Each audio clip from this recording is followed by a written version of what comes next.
Our division at the Department of Labor helps ensure you receive the essential protections you deserve. If you have questions about your pay or about your job protection during an illness, visit our website or call 866-4US-WAGE. That's 866-487-9243. We can provide help in more than 200 languages. Brought to you by the United States Department of Labor. 95.7 and 99.3 FM, along with WBVP, WMBA, and BeaverCountyRadio.com, invite you to tune in to Sounds of Faith. Tune in Sunday mornings from 7 until 9 for a mix of the best sacred music of all time. Sounds of Faith is brought to you by Crawford Tire and Beaver, the William Murphy Funeral Home, City Rescue Mission, MRS Physical Therapy, Circle of Friends, J&J Spratt Funeral Home, and Rome Monument and Inspirational Gifts. Sounds of Faith, uplifting, relaxing, and inspiring radio. Sunday mornings from 7 until 9 on 95.7 and 99.3 FM, along with WBVP, WMBA, and BeaverCountyRadio.com. Welcome to the Entrepreneur Life with attorney and author Rocco Cozza, along with realtor and podcaster Eric McKenna. Content and sponsorship are being provided by Rocco Cozza and Eric McKenna. Now let's join our show host for today's program on Beaver County Radio.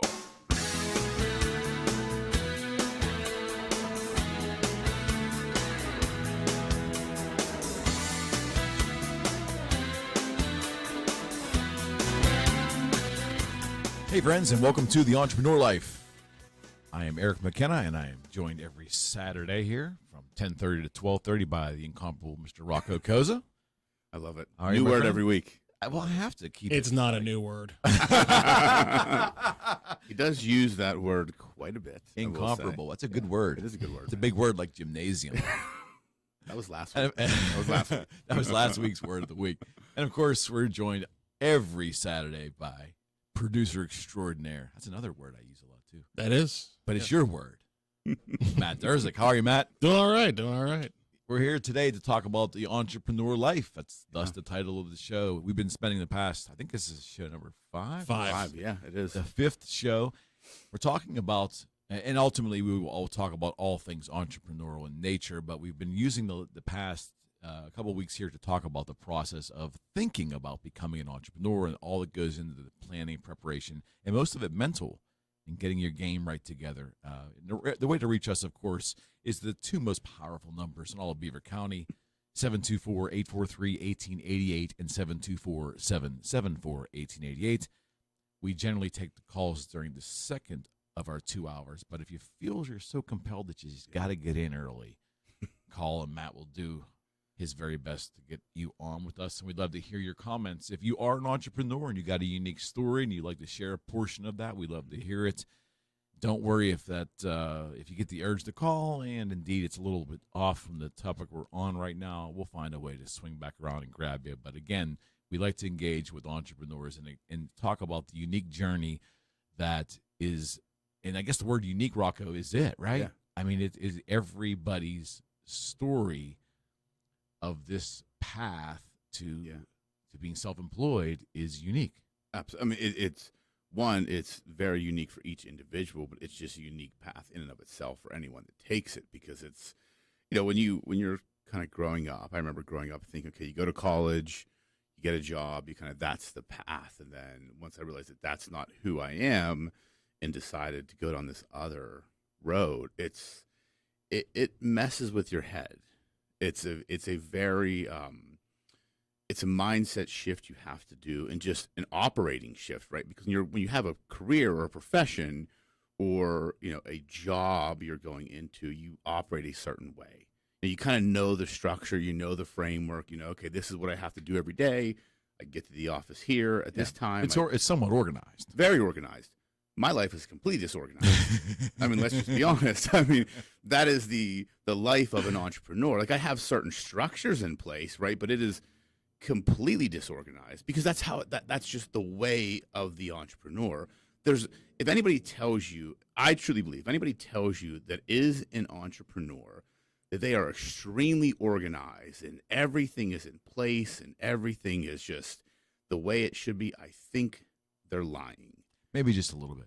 Yeah, I mean, look, you're an entrepreneur, right? You're a realtor, and you do a lot of other things. Yes. And Yes. can you honestly say what % of your entrepreneur life would you say is organized Boy, in the general sense of the word? yeah, about 20%. Okay, that's yeah. I mean, I was going to say myself What about it is 30. to be me. Yeah, like I have that 30% that I know that this is what I do every day. This is Yeah. kind of my framework, my structure. But the other 70% is just you're dealing with stuff coming at you all the time. It's like putting out fires, doing different things, dealing with situations as they arise, and there's no way to organize that. No. Today, Rocco and I are going to talk a little bit about, again, the process of preparing if you want to take this leap into entrepreneurship. We've touched on risk and all kinds of other things, but today we're going to talk a little bit about your market and / your marketing. Do you understand what you're going to present to the market? Have you given thoughts to pricing? And quite frankly, if the product or service you want to bring to market, is it actually wanted? Is it actually needed? Is there a place for it? Does it make sense? Yeah. I would imagine that's a pretty important step of the initial process. It's probably the most important, to be Right? honest with you. I mean, again, I know we're stretching. It sounds like, you have a conversation with yourself, you decide to do this, and then all of a sudden you call an attorney, get an LLC, and boom, you're in business. Yes, you can I would take be that person that you call. Yeah, that's right. Right. Rocco Cozza, Nice plug. This guy right here. But that's the oversimplified version of it. Yeah. What we're trying to do here is get inside the mind a bit and get folks to think about all that's required before you actually hang your shingle, whether that's on the internet or whether that's live. Yeah.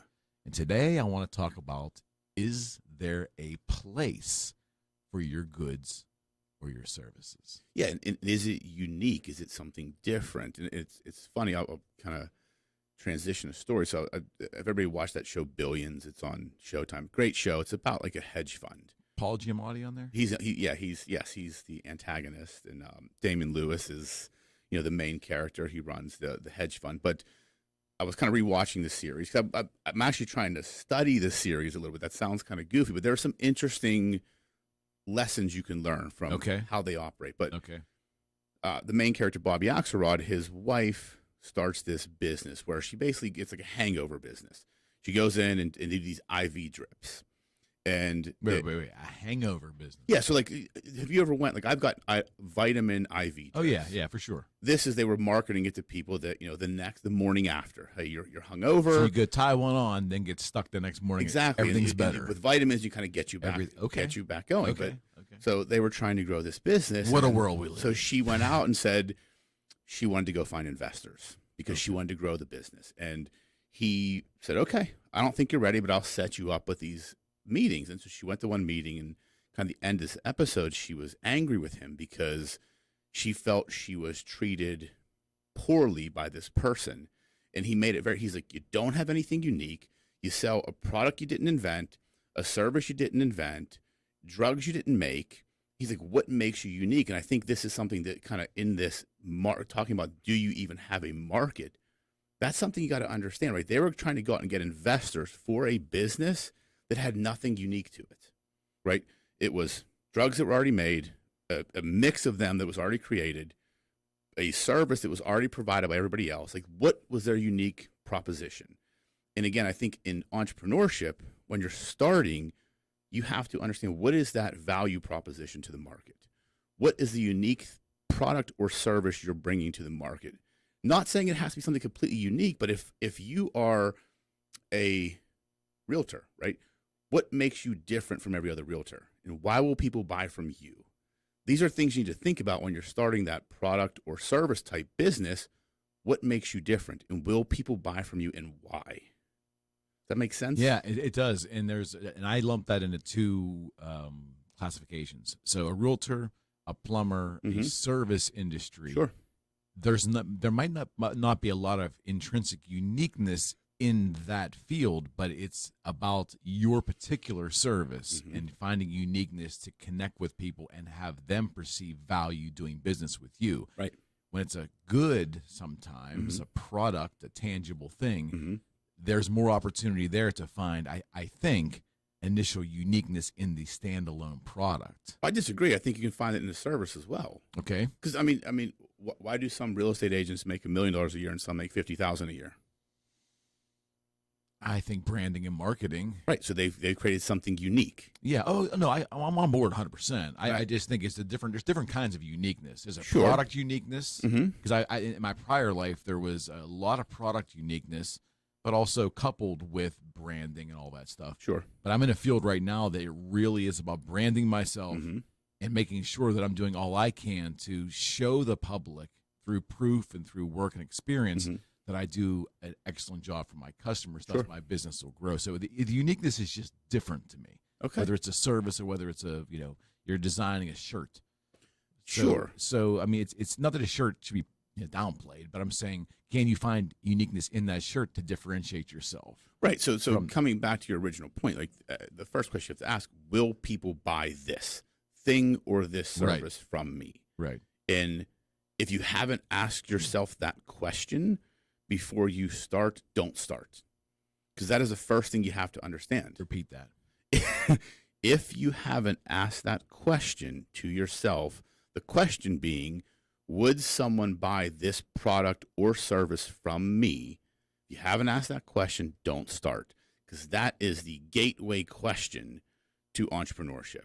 Because again, I have tons of clients that are business owners. Right? I'm a business lawyer. 400 plus clients. I've seen clients come in that have an idea that in their head is really good. I've seen it fail 100 times because no one wants it or needs it. It doesn't really solve a problem. But to them, they saw like, this is a great idea. And their circle has told them, that's a great idea. Those dangerous circles. But again, I think you need to look at the broader market, because people buy things for certain reasons, right? Yes. You buy things for convenience, to solve a problem, to make your life easier, or for something you just really want and enjoy. For aesthetics, I think. Yeah. So if your product or service doesn't fall into any of those categories, I'm pretty sure you're going to have a hard time having a successful business, in my opinion. Yeah, 100%. And you mentioned that conversation that you may have with your circle. Yeah. And how disillusional Yes. that circle can be. Not out of anything harmful, No. out of love sometimes. Yeah. But that delusion is that everyone around you thinks that's a great idea. And it happens a lot in bars. People are out there, they're commiserating with their friends. That's when the best ideas come up. Yeah, of course. Alcohol's flowing and everybody thinks, they think of a great idea. And everyone in that bar, especially if you're buying, thinks that's the greatest idea ever. My point is, if you're surrounded by people who really think kindly of you, they may, because they might not want to hurt your feelings, Mm-hmm. they may tell you that's the greatest idea they've ever heard, and you ought to take that to market. You're really good at that. Mm-hmm. You should take that to market. And it's hard to differentiate, whether that's an actually good advice or it's just advice. And that's part of the decision-making process. Are you really bringing something to market that is tangible and quote unquote valuable to the public, causing them to reach into their pocket and pull out their wallet? Yeah, why you have to think, why would someone give you money for what you're selling, be it a product or a service? That is a primary question that needs to be asked, right? I'm a lawyer, so I solve particular problems. I am not a general practitioner. I don't solve everybody's problem. I solve a unique set of people's problems, business owners and large corporations. That's who we work with. That is my niche, and I do it really well. And I've become an expert at that, right? I've been doing this for 20 years. So I know what people will pay for my service. Mm-hmm. There are, in the service business, right? So take a general practitioner lawyer. They can be successful, but I think what I've seen in just talking in my profession, the most successful people are the ones that pick one or two things and get really good at it. Absolutely. Right? If I tried to be a criminal lawyer, a family lawyer, a business lawyer, a real estate lawyer, an estates lawyer, I'd be terrible at all of those. I'd know enough to get by and make enough money to live a decent life. To do what I'm trying to do, I had to pick a lane and just really go deep in it. And again, I think that's in the beginning stages when you kind of have those discussions with your circle. I've never seen people say, that close family circle that's always saying, like, yeah, they're cheerleaders. Like, go for it, go for it, They're go for it. cheerleaders, yes. Right. Yes. No one's telling you, hey, I think you're too broad, or that's like, pick a lane or niche that down a little bit. No one's telling you that. So you have to ask yourself the question, are those the right people to run this idea by? Yeah, the concept of specialization, and I say this, and those who might not grasp that originally, like what I'm going after, think about how if you watch sports, especially I would say football, maybe over the past 20, 30 years, specialization has overtaken the game of football. What does that mean? That means that when I was a kid in the 70s, a long time ago, but it was the 70s, players weren't really interchanged all during the game that often. They go in there and play a full set of 4 downs, right? Now, players are constantly being shuffled in, and this player can go in for this particular scheme, but after this play, he's coming back out again. Everything is very specific and specialized because why? The game has proven that by doing this and adding all this complexity through specialization, the outcome is better. Yeah. Right? Yeah. So, but again, I think also in business, I see specialization too, because guess what, friends? It works. It's easier to be really, really, really good at maybe 1 or 2 finite tasks. Yeah. And what Rocco was saying was maybe when you're starting out, a hard conversation to have is, hey, I want to be really great at this one thing. There's nothing wrong with that. No. I was telling Rocco on the way down here, my father used to say, hey, I am an electrician. I can also do light contracting. I don't tell people I do light contracting. It's not what my lane is. My lane is to be the best electrician I can be. If there's light contracting that actually comes from the work that I do, or there's a favor, or I need to do a little bit of that in conjunction with the project, I can do it. I'm competent. Yeah. But my specialty is this. This is what I'm known for. This is what I want people to know me for. It's a better way to do business for people. Plus, I can get really good at one thing. My brain can't handle all that. I'd break my brain trying to be great at everything. And that was really good advice. Early on, I really and I carried that into the guitar years for me, where I decided to work with one manufacturer and to marry up with one manufacturer. A little dangerous. A lot of advice out there. Oh, don't be, because if that company goes down, you're going to go down with them. Sure. A little bit of risk involved. But by doing that one thing and doing that one thing uniquely and what I perceive to be, quite frankly, better than my competition with this one company, I built that unique niche and found a compelling reason why guitar players and collectors would want to buy into the creations. Yeah. But I found that out very early. I couldn't be everything to everybody.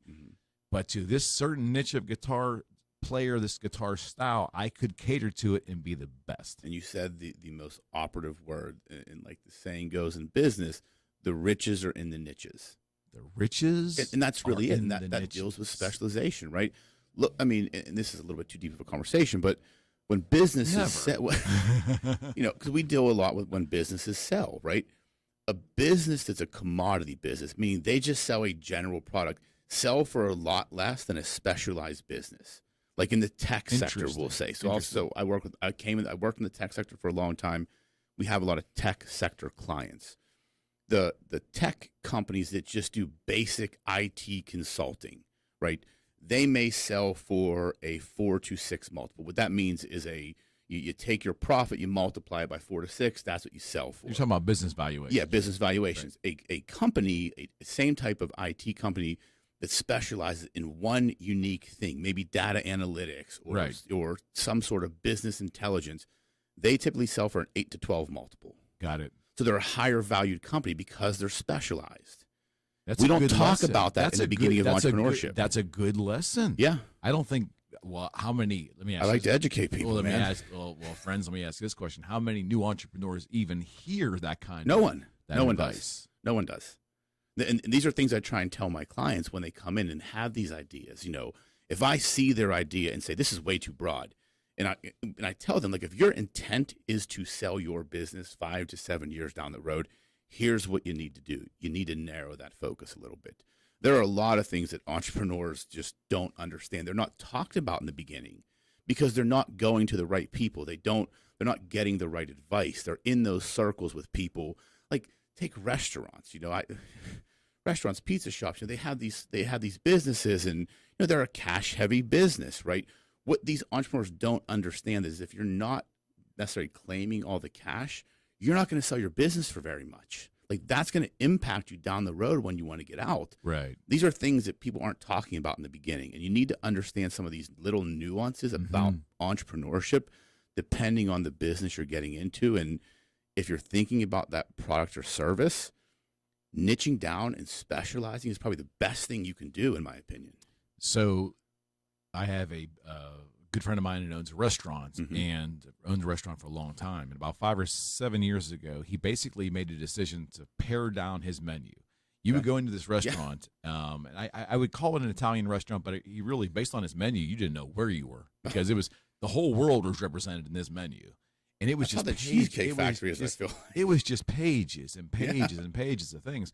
And he went to a seminar for restaurateurs, and again, he wasn't a high-end restaurant, but he learned at this simple lecture that he attended that simplification and paring it down and just concentrating on staple items all of a sudden created favorites. And he actually could hang his hat on certain dishes, changed his whole business outlook just by specializing and narrowing down his offerings. The riches are in the niches. The riches are in the niches. That's Rocco Cozza.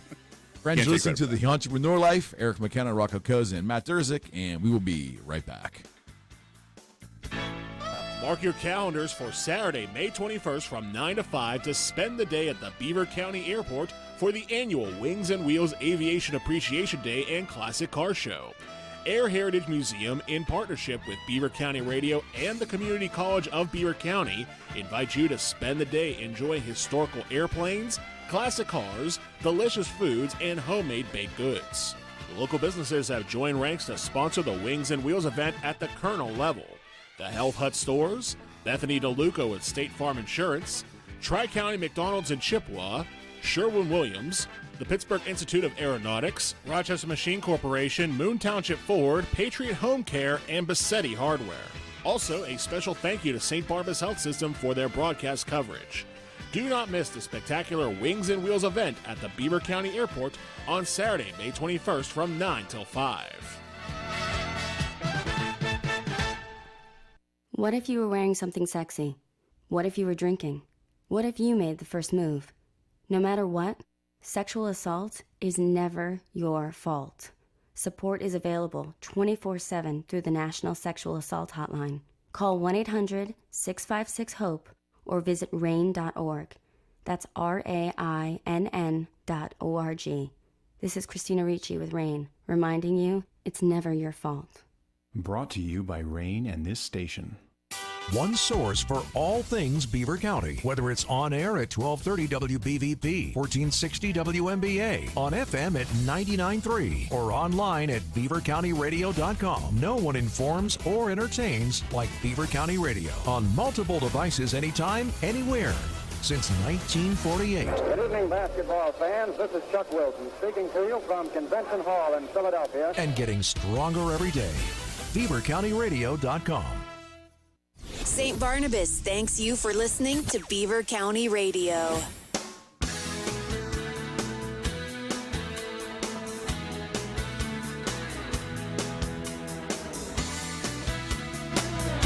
All right, we're back. The Entrepreneur Life. Rocco Cozza, Eric McKenna, Matt Durzik, every Saturday, 10:30 to 12:30. That's what we're doing. We're at WBVP. My second home. It feels like it feels good to be back. Becoming my second home. It is. I like it.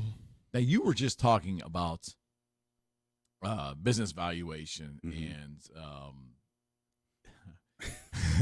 cash businesses in general. Yes. You know, and I think there's nothing wrong with talking about that. Yeah. Like we just did off air. I think there's nothing wrong with sharing that. Yeah, I think it's important. So go ahead. What we were discussing off the air was most people that have cash businesses, right? So think about like the pizza shops, the laundromats, where it's a very cash heavy, meaning less credit card transactions. What I've seen over my 20 years of doing this, a lot of those business owners don't always claim all the cash. You don't say. so what happens, and I'll kind of use a hypothetical based upon a sort of real situation. Right. So representing someone that's going to buy a business, maybe they're going to buy a pizza shop, and they said, "Oh, I talked to the owner. The owner says they make about $1.2 million a year." Wow. Okay, great, good pizza shop, right? No doubt. So we get into the due diligence. We're okay. We can help you with this transaction, and we say, "Hey, give us the past 5 years' tax returns." And those tax returns show that they told the IRS they made maybe $500,000. Okay, that changes the game. And then I've been in these situations where the owner's like, "Well, but we're a cash business," in quotes. And basically, they want credit for that in their business valuation. Correct. That's not how it works. Exactly. So they say, "Well, my business, I make about 1.2 million." I don't really care. What you told the IRS you made is what I'm basing the valuation on. And the reason why is you took whether right or wrong, the legal benefit of not paying taxes on $700,000 for the past however many years. You don't get to then reap the benefit of a business that's supposedly making $1.2 million when you go to sell it. Again, a lot of people that own these cash businesses have to understand that little detail, because most people have the goal of selling their businesses someday. If I've met 20 entrepreneurs, 15 of them have the vision of selling their business someday. 5 may say, "Hey, this is going to be a family business. We're going to pass it down through the generations." But those 15 people, if they want to sell and maximize the value of what they can sell their business for, and they are a cash-heavy business, they need to make sure every dollar runs through that. I mean, you should be doing that anyways, because that's called the law. Yes. And the IRS doesn't like that. I mean, that's what you should be doing anyways. They call that tax evasion. Correct. But you'd be surprised at how many people don't do that. And then they wonder why they can't sell the business for what they think it's worth. Well, it becomes an artificial value. It's completely artificial. I don't care what you tell me you made. I don't even care if you show me all the cash in your safe that you've collected over the years. It doesn't matter. The valuation is purely based upon what you put on that return you send to the IRS and you pay taxes on. And this is, if not the very beginning of your journey in entrepreneurship, it's something to certainly keep in. If you're going into a retail cash style business, claim it all day one. Yeah. Like, don't break the law. Yeah, don't How break about that? Like, just don't break the law. But in the long run, it's going to help you, especially if you have some success. Correct. You want the valuation of your business to be that way. Exactly, because because again, God forbid, say you own a business, right, in successful restaurant, but all of a sudden you have a health issue. Maybe you get diagnosed with cancer or something completely unfortunate where you can't run the business anymore and you have to sell it. Do you want to make sure you get maximum value at that point in time to make sure you can afford what you need to do through that health, situation? Right. You got to think about these things as an entrepreneur. And if you own a business, these are not things you should be taking lightly. Right. Because it can impact so many things. I mean, think about the people you support as a business owner, your employees' families, your own family. Do you want to put them at risk by not, one, getting the maximum value for the business, two, tax evasion? Think about if jail. Right. I mean, if you own a business and you're committing some level of tax fraud, it's not only you at risk, it's everybody that's relying on you as the business owner to pay them, to support them. That's a big responsibility. No doubt. You cannot take that lightly. No doubt. Don't break the law. Don't break the law. Stay out of jail. Right. That's my long-winded way of telling you that. No, but it's great. And again, these are conversations because depending on the kind of business you're going to go in, case in point, I have friends in my sphere that decided to open up a bar. Yeah. The ultimate cash business, probably. 1,000%. One of them anyways. Yeah, absolutely. Right. And all 3 of them are no longer in the bar business. Yeah. And I'm assuming that, it wasn't profitable for them, and maybe it wasn't a profitable spot, or else it was possibly mismanaged. Yeah. But the lure is there. I was in the guitar business for a long time. What do we do in guitar business? Well, if you're in the used guitar business, you go to guitar shows, kind of like gun collectors or car collectors. There's a lot of quote unquote show business that goes on, commerce. Well, that's cash related.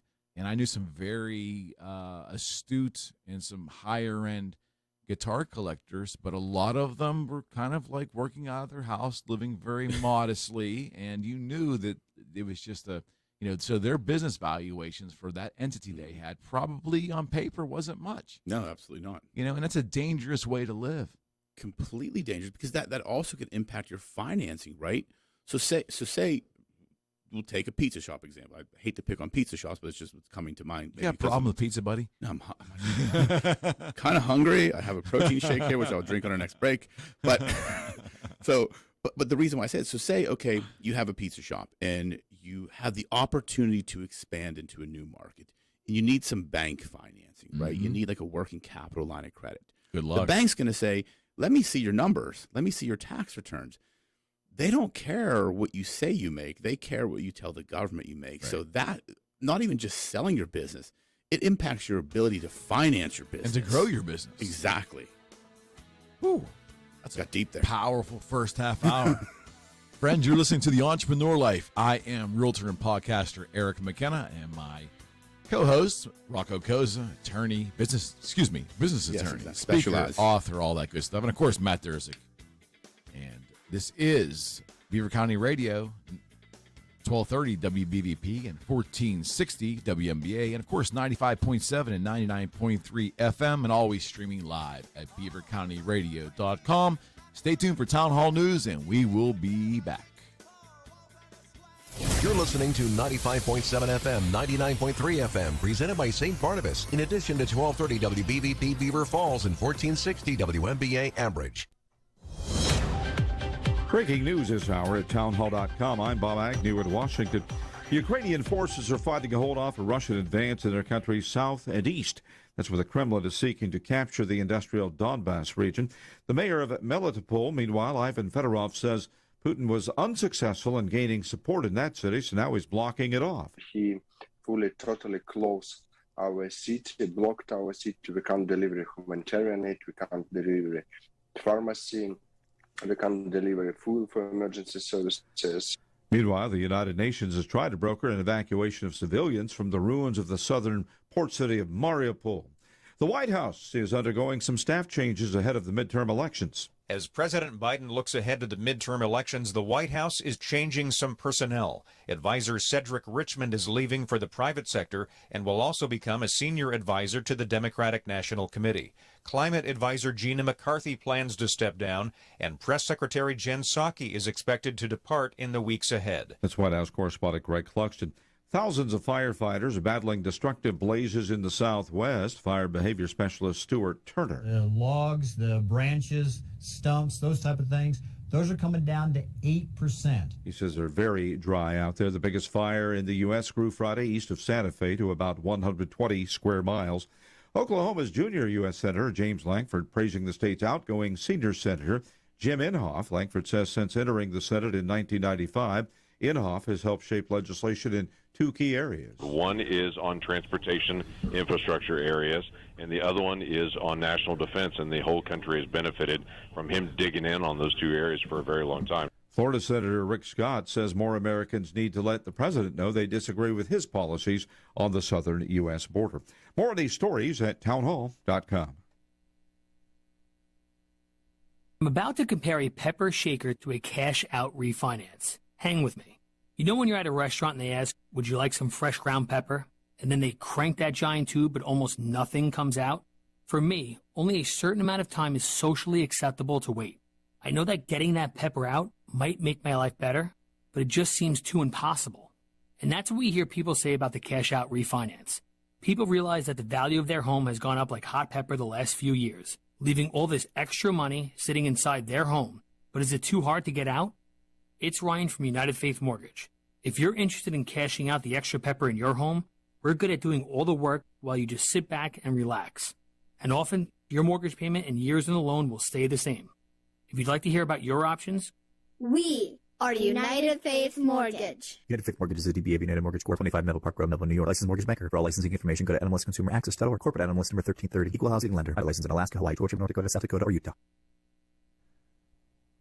A 22-year-old former Marine has been killed alongside Ukrainian forces in the war with Russia in the first known death of an American citizen fighting in Ukraine. Willie Joseph Cancel worked as a volunteer firefighter in Walden, New York, a small community. It impacts everyone whether you knew them well or not. George Brown is a firefighter who worked with Cancel. A lot of kids at his age, they don't understand what they want to do in life, and he seemed to figure it out at a young age, and he followed that path. Cancel was working for a military contracting company that sent him to Ukraine. Dedication to community service and national defense is definitely something to look up to as a role model for anyone.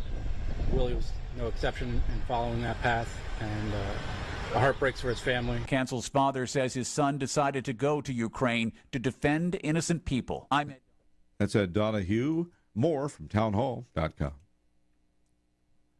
Ecuador's president has declared a state of emergency in response to drug trafficking violence. Under the state of emergency, thousands of troops will be deployed to the streets and some neighborhoods will be placed under curfew.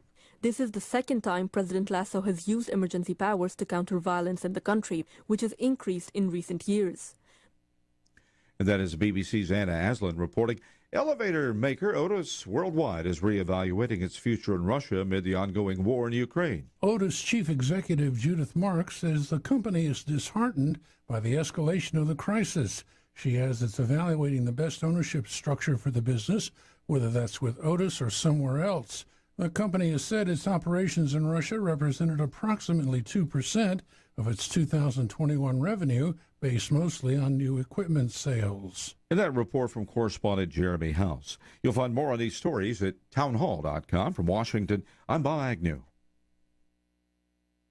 It's radio that's apart from the ordinary and powered by St. Barnabas. 95.7 FM, 99.3 FM, 1230 WBVP, and 1460 WMBA.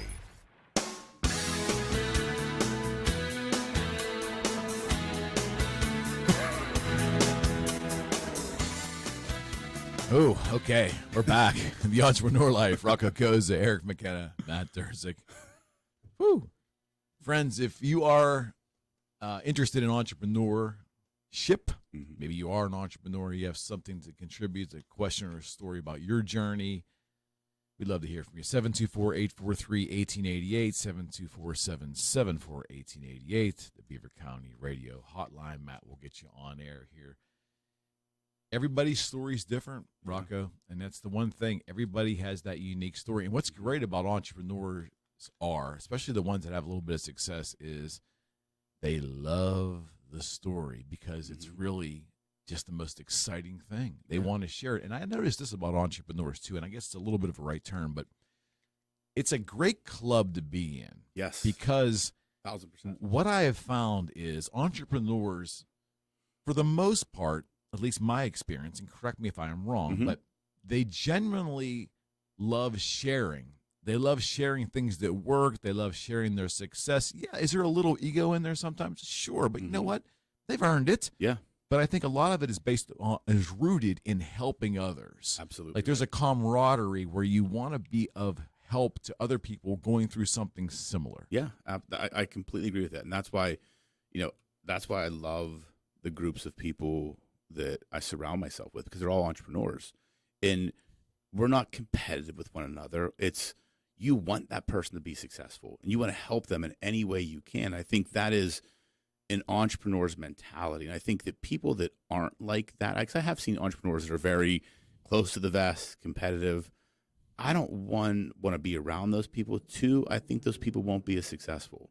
I believe in obviously kindness and decency and helping others when you can. And, I think a true entrepreneur that sees the world that way has nothing but success in front of them. And I'm very fortunate for the people I've met over the years, and, how my circle has shifted and the people I spend my time with, and the fact that we get to do this, and just the people in my life. It's an amazing thing, because being able to have discussions with people about entrepreneurship, the ups and the downs, is something that it means so much to me. And I think if you are considering the journey or are you on the journey, seek out people that are doing it.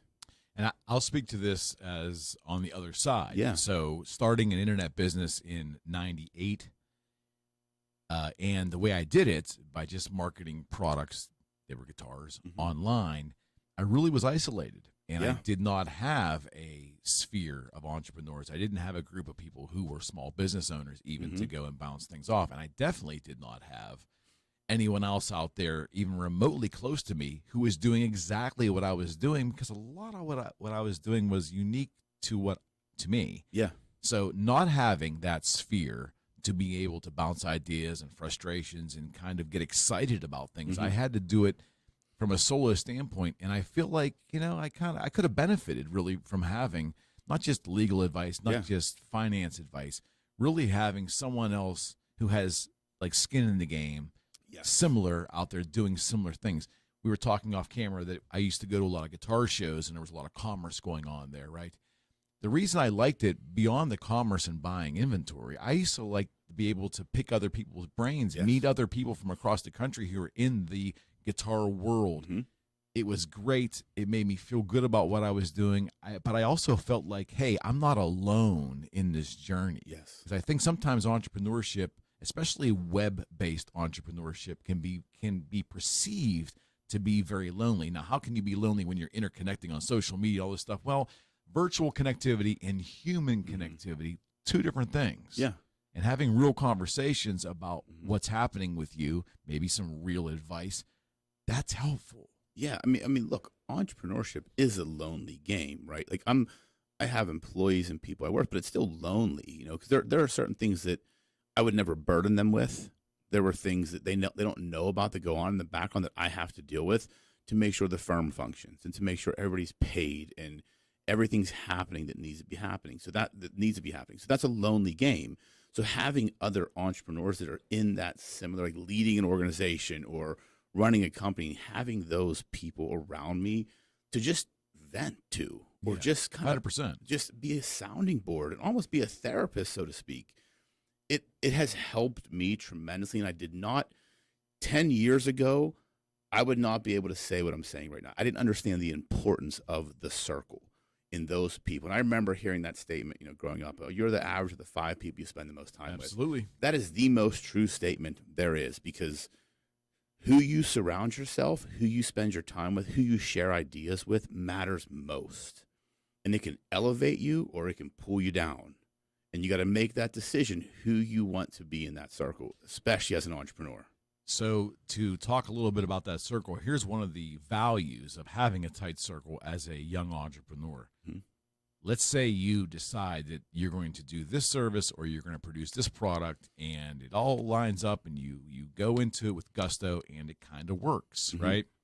If you develop that circle, some of the advice that this circle can give you is when they see you straying from the prize, or you've got a new product that you want to add to your portfolio, they could be the circle who helps give you critical advice that, hey, this doesn't really, the optics of this doesn't look good. This is not functional. I can't see how this is going to benefit your goals. You need to have people that are going to level with you like that. And who's going to give that to you more than your circle? Exactly. Especially if you're not able to see it from your customers, because I hope you would, but if you can't feel it from your customers, at least your circle may bail you out. 1,000%. And I think that is, if not, that's one of the most important, if not the most important things about that circle is they are the ones to tell you you're crazy. Because look, as entrepreneurs, we are risk takers by nature. You have to have some level of insanity to do what we do, right? To just bet on yourself, put it all on the line. Like, you have to have some level of insanity. Having that circle of people, like I know the people I go to, and when I have an idea and I need someone to talk me off the ledge or just say, hey, that's a little bit too far off the rails, you may want to rethink that. Like, I know those people that I talk to about that. That has benefited me tremendously and has kept me growing the firm and the business on the trajectory we have, because I've stopped myself from making decisions I shouldn't have made. Oh, 100%. 100%. And again, you have to have enough humility to take in that criticism. But if you truly have a great circle, a really great circle, you wouldn't be in there. They wouldn't let you in. They wouldn't help you. They would not permit you to be part of that circle if you didn't exhibit enough humility to be there. So I'm assuming you have it. But those are the folks that can keep you, if you listen, Yeah. those are the folks that can keep you in line. I can think back multiple times in this journey where, I wanted to do this, and this. I prided myself on having crazy ideas and giving it a shot. But there are times, too, the crazy ideas sometimes can really put you in directions that you really don't want to go. And it's helpful to have folks around you to kind of rein you back in. It really does. Hey, back to the point at hand here. Back to your core business. Yes, sometimes the right? core way of. I literally said this to one of my employees the other day. We were in the office talking. We don't have, like, a lot of law firms have a billable hour requirement. Like, I don't have that, right? We do the work, and we do the best work we can for our clients. I think when you create a minimum hours requirement, people just do crappy work, or they do work for the sake of doing work. And I told my one employee, Ben, I said, if for some reason I ever say that we're going to have a billable hour requirement, please punch me in the face, because I've lost my mind, because that's not how we operate. That's not how. But again, as entrepreneurs, sometimes people can put things in our head, and someone may say to me one day that, hey, to really scale your firm, you've got to make sure all these people are billing X amount of hours because the dollars make sense. Right. But that's not me. Mm-hmm. That's not what I want. But I can't tell myself that someone can't influence me and make me think a certain thing.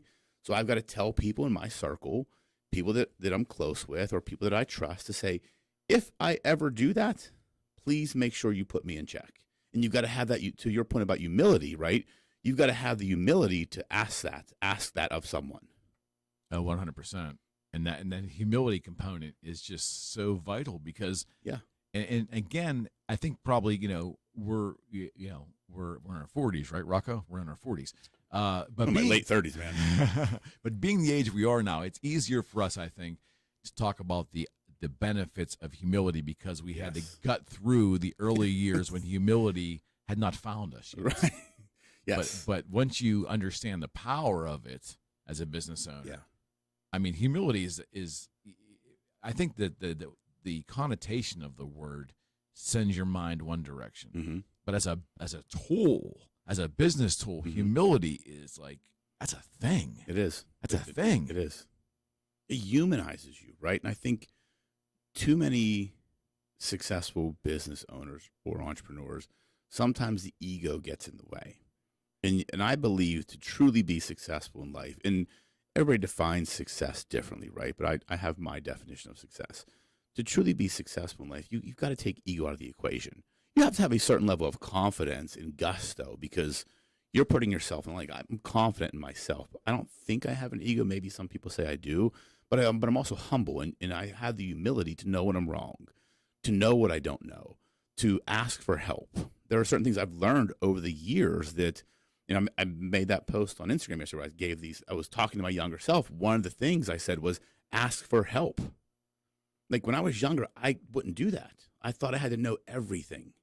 I wasn't humble enough or had the humility to understand that it's okay to ask for help.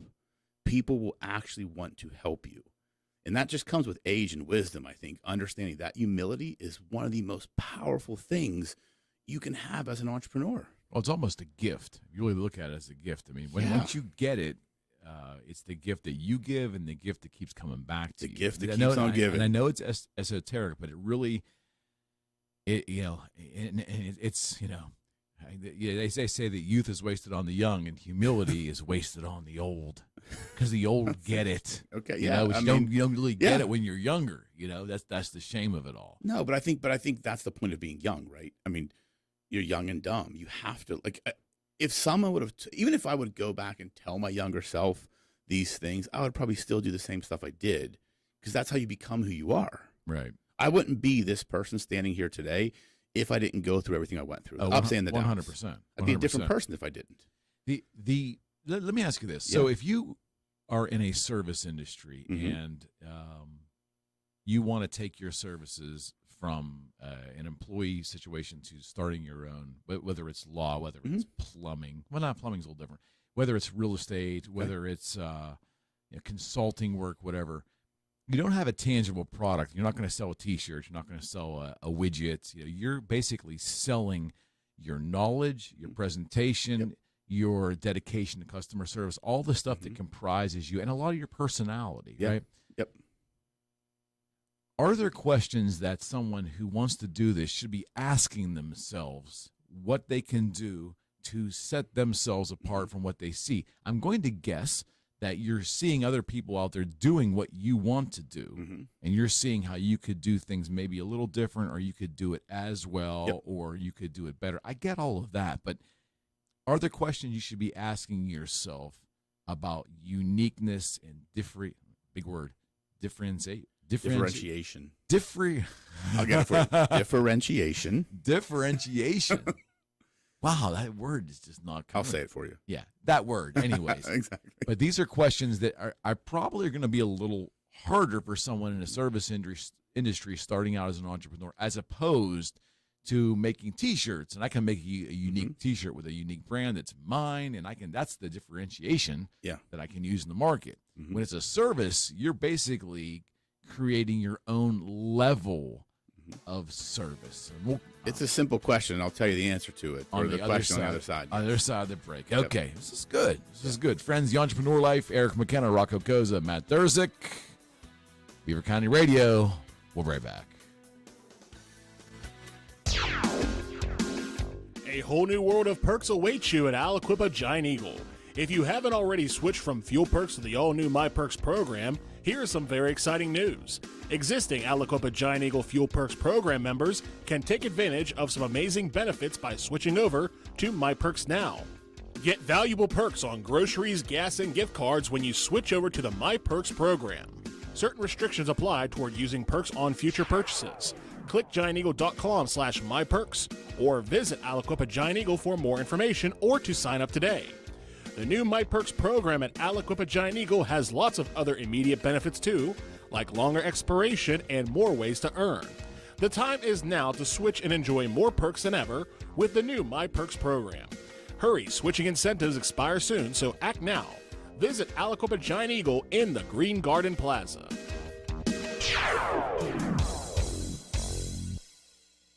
Chronic pain gets in life's way. But now you can fight back with chronic strength using the VIM app from the Arthritis Foundation. You'll find tips and tools to help you manage your chronic pain, set achievable goals, and be a part of a community that offers support. With the Arthritis Foundation's free VIM app, you'll take back what chronic pain has taken away.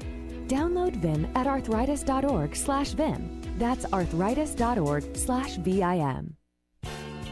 Know who's running, know what their plans are, and know what issues are important. Along that line, the Republican Committee of Beaver County invites you to attend a debate among Republican candidates running for governor, U.S. Senate, and Congressional District 17 on Tuesday, May 3rd at the Fez in Hopewell Township. It's just $10 to get in and payable when you arrive. Doors open at 5:30. Debate begins at 6. For more information, email the Republican Committee of Beaver County at chair@beavercountygop.com. It's the sound of Beaver County, presented by St. Barnabas, WBVP, WMBA, 99.3 FM, and now available on 95.7 FM.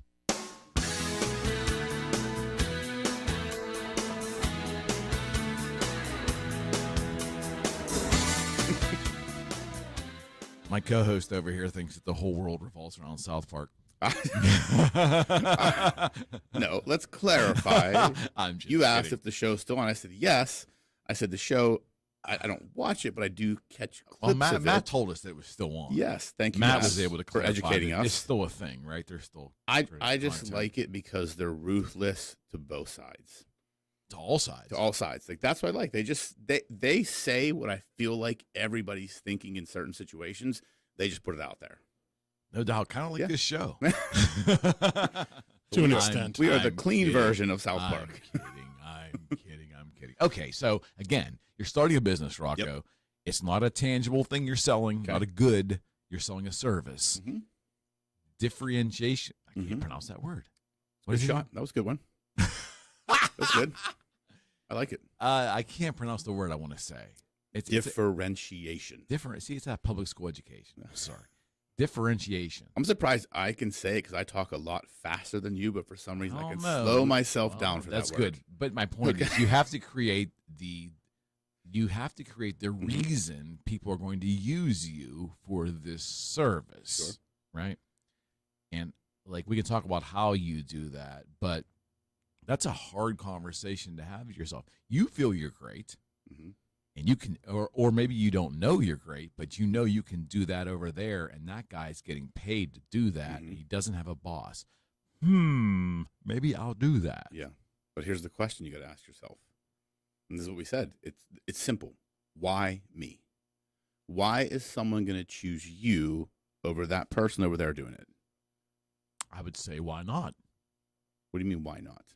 Well, you say, why me? Yeah. I am always the person that will say, why not? Why not you? I can do it as good or better. Okay, but the market works in a way where if 20 people are doing the same thing and you want to be number 21, you better be a lot better or different than the other 20.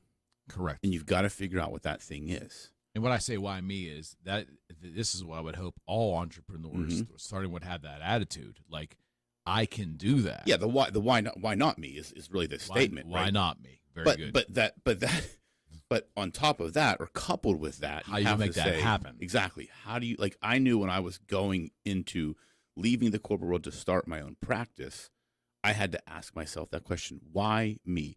Why will people choose me over other business lawyers? And I knew the answer.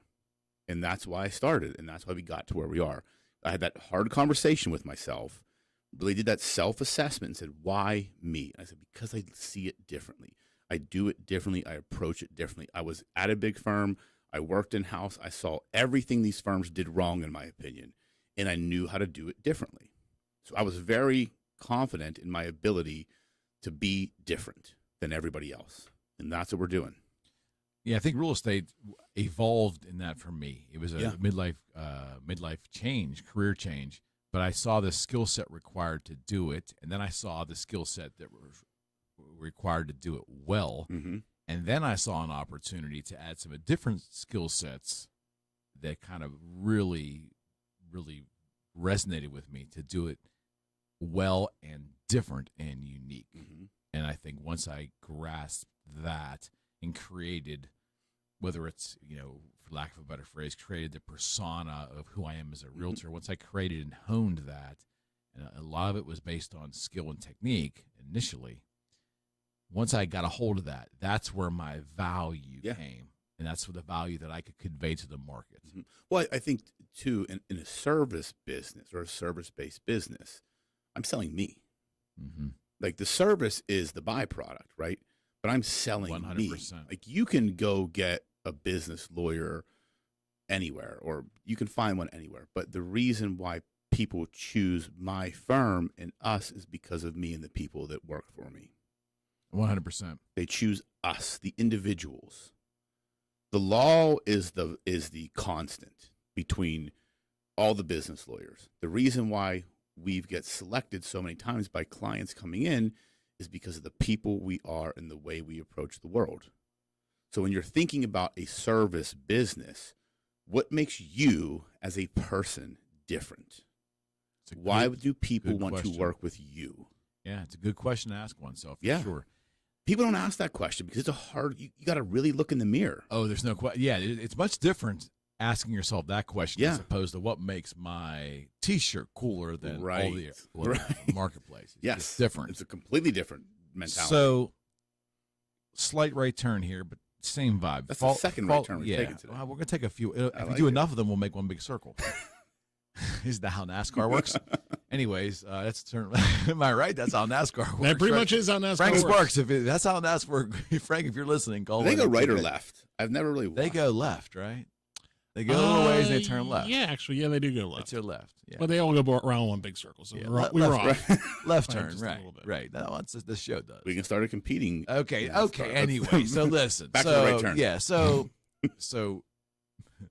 oh my, here we go. Throwing you off. Yeah. So in the corporate America, when I was a youngster, when I was young, and I was lucky enough to get a job because I didn't have a college degree, and I was working with other degreed folk, I realized that it really wasn't hard to do a good job and kind of stand out a little bit. And all I had to do was be nice to people, even when I didn't want to be, right? Even when I didn't want to be. So that permeated my brain, even when I didn't want to be. that permeated my brain as I moved through corporate America. The nicer I was to people, all people, employers, employees, clients, things generally worked out pretty good. Yeah. When I went into entrepreneurship and I started this little guitar concern, and then later when we started designing guitars, what I noticed from the very beginning was if I took the idea to be nice to people but stepped it up and created uniqueness in creating what we used to call the Boogie Street experience. And what that was is all the little niceties with a guitar, I would add things in. I would do the little extras with my guitars that I sent out that created this experience. It wasn't just opening a cardboard box, pulling out some bubble wrap, and opening the guitar and playing it. There was T-shirts, there was handwritten notes, there was hang tags, there was a professional setup. The guitar was polished. There may be extra sets of strings. There may be a guitar tuner. There may be a hoodie or a hat. There would be something else tangible. In terms of pure cost, it might have been very minimal money. Yeah. But what it did was it created this experience, this client experience that separated me from maybe hundreds of other used guitar hucksters out there, right? Dealers. That Boogie Street experience was a mindset. When we got into the manufacturing end where we were doing custom things, I also realized that people want to feel special. In a more narrow conversation, I believe Americans love the concept of custom. They like to have things that others might not have. They like uniqueness. We made custom guitars in very short runs that had all the bling to it, all the case candy, the paraphernalia, all of the extras. We gave more than expected all the time, and that included our service if they weren't, for whatever reason, not fully satisfied. Yeah. That was the differentiation. Yeah.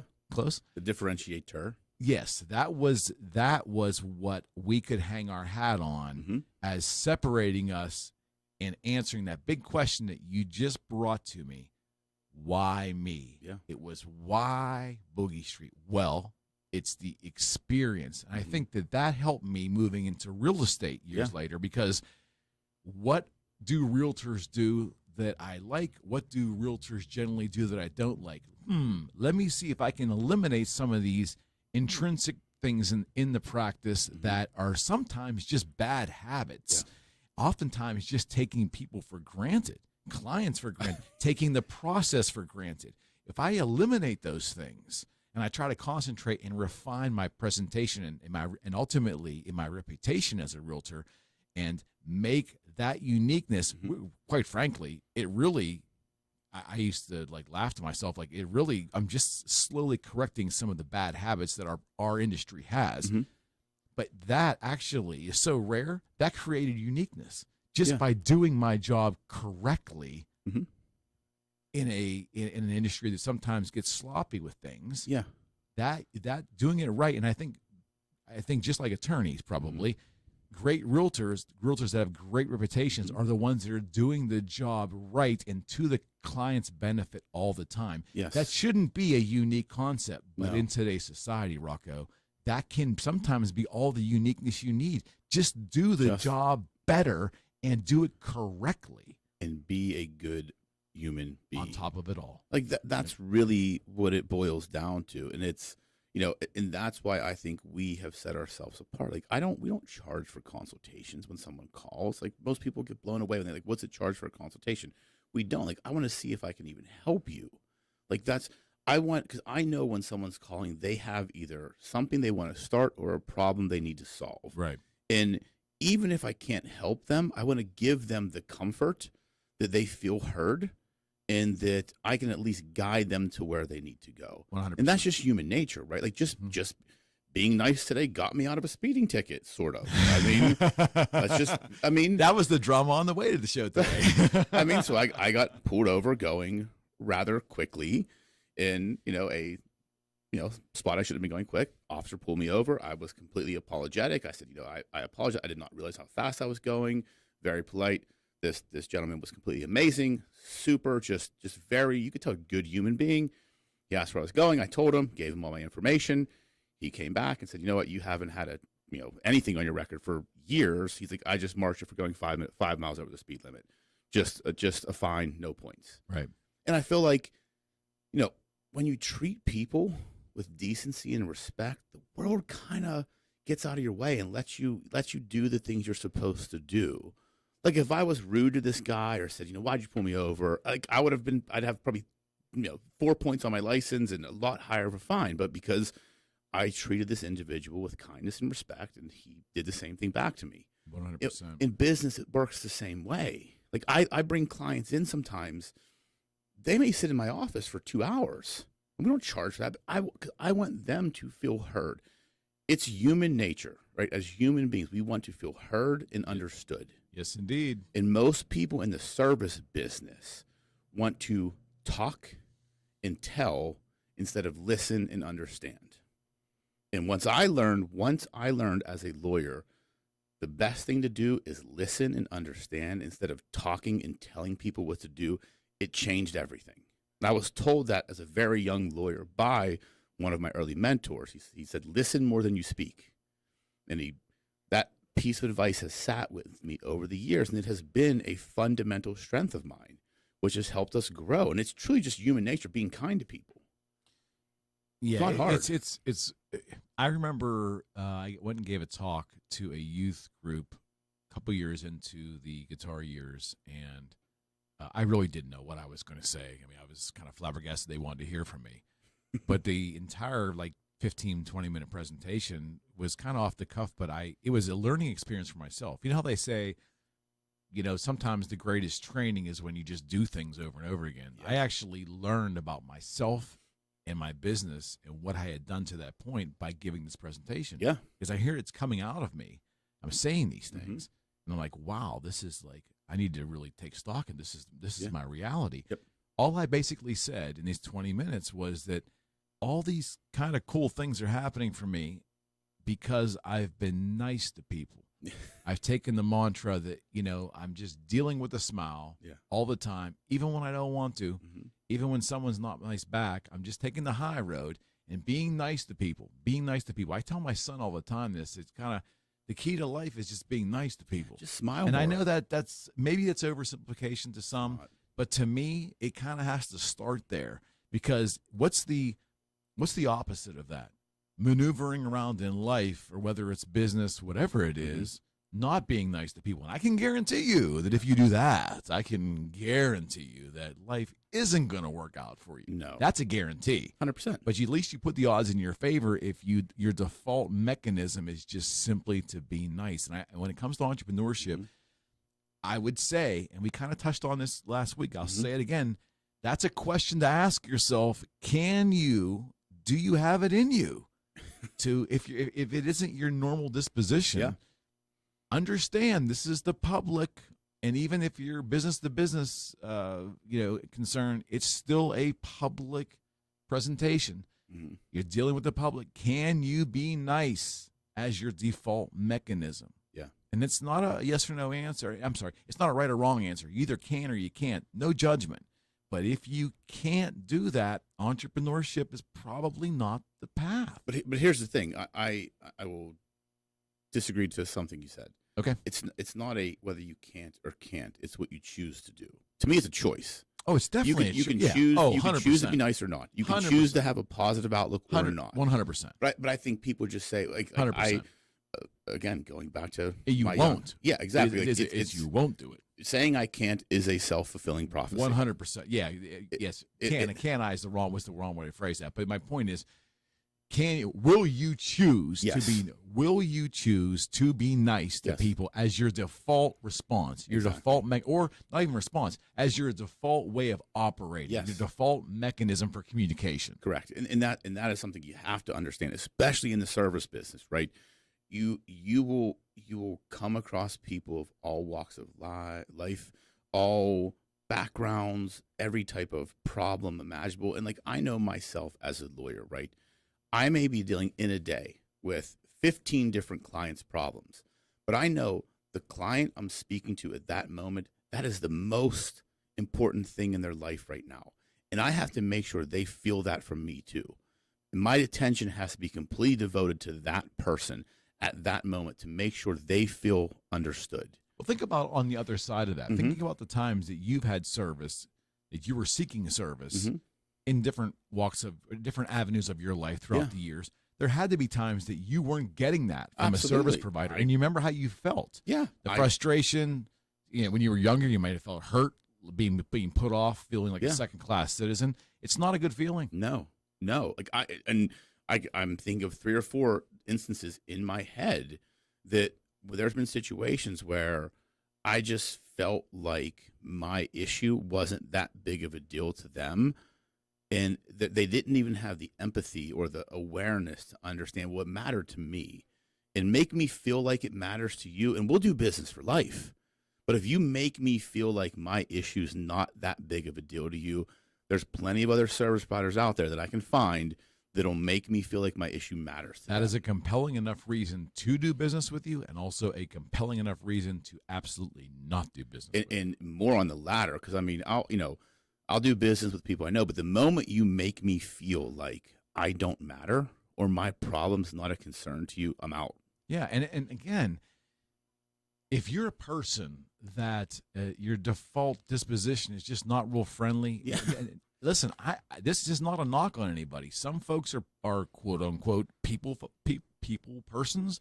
Some are not. Mhm. I get it. The world is comprised of so many different types of personalities. Thank goodness. That's what makes this an amazing experience. Yeah.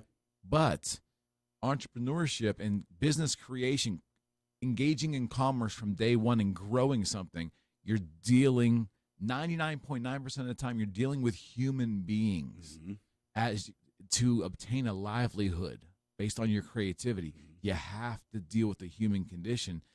And it's so much easier and so much, I don't know, it's such a better way to live and exist in entrepreneurship if your default mechanism for communication is being simply nice to people. Yes. It's amazing what can open up to you. I mean, it's completely You tell your kids that, right? It's better to more flies with honey. Yeah. That is, beyond, especially in the narrow part of life of entrepreneurship, it's almost I would say, in my opinion, it's almost required. That's almost an absolute requirement. In today's day and age, absolutely.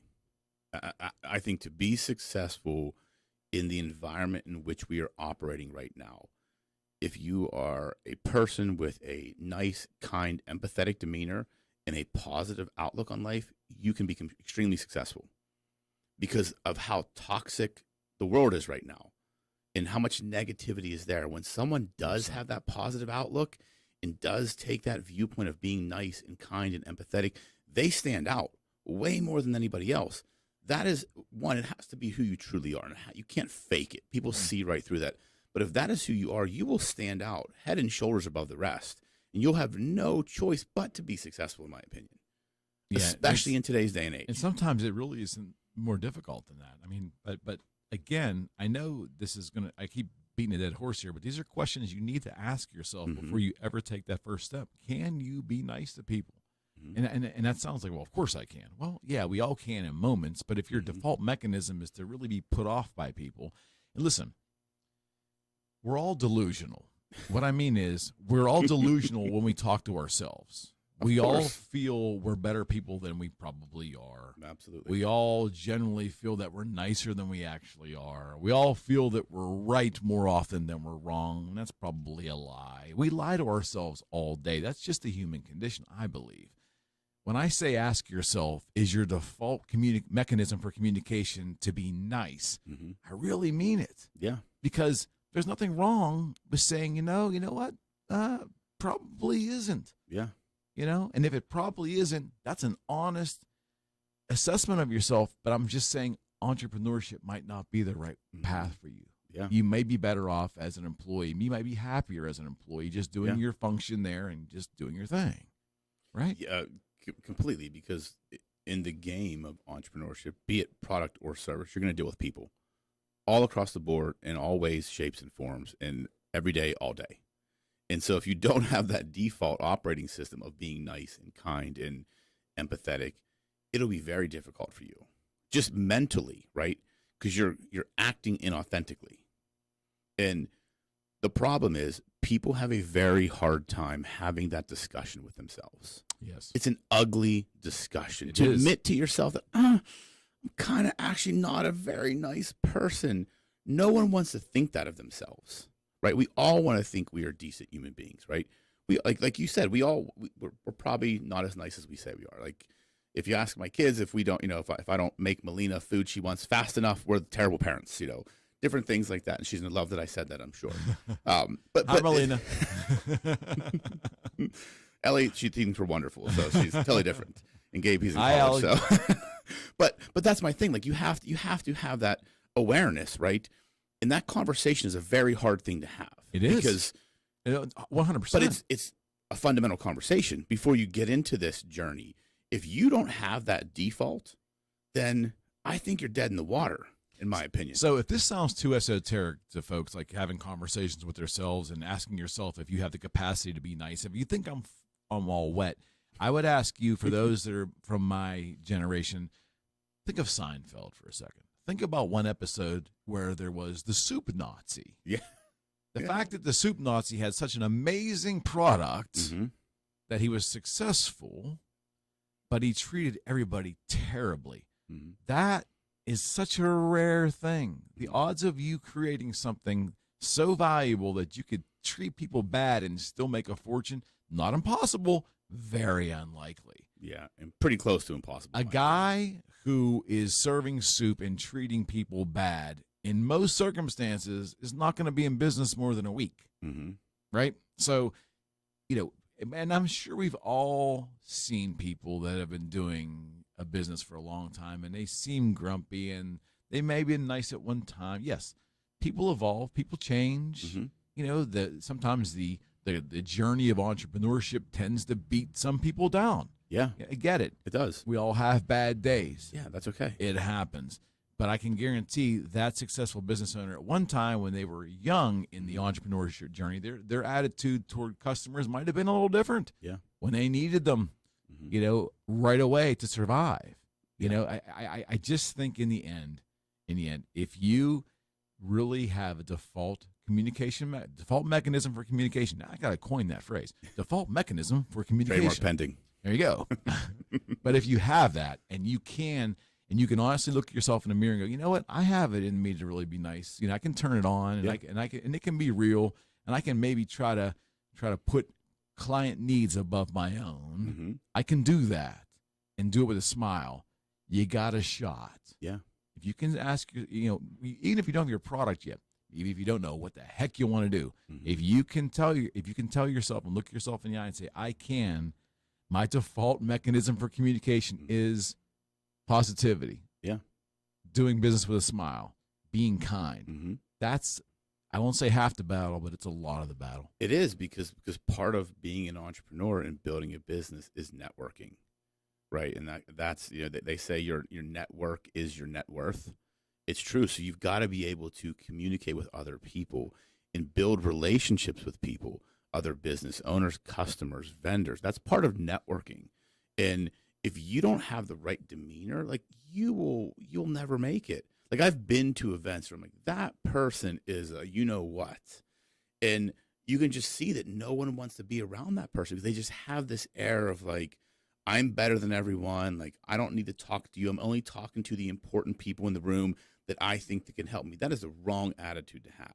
If you just treat everybody with decency and respect and have just a positive outlook on life, it's not hard. It's not hard to figure this game out. It's really not. No, but understand if you're not that person, understand the challenges you will have. That's what you have to do. Yeah, it's and again, I say back to the prior conversation that just think back when you were treated poorly.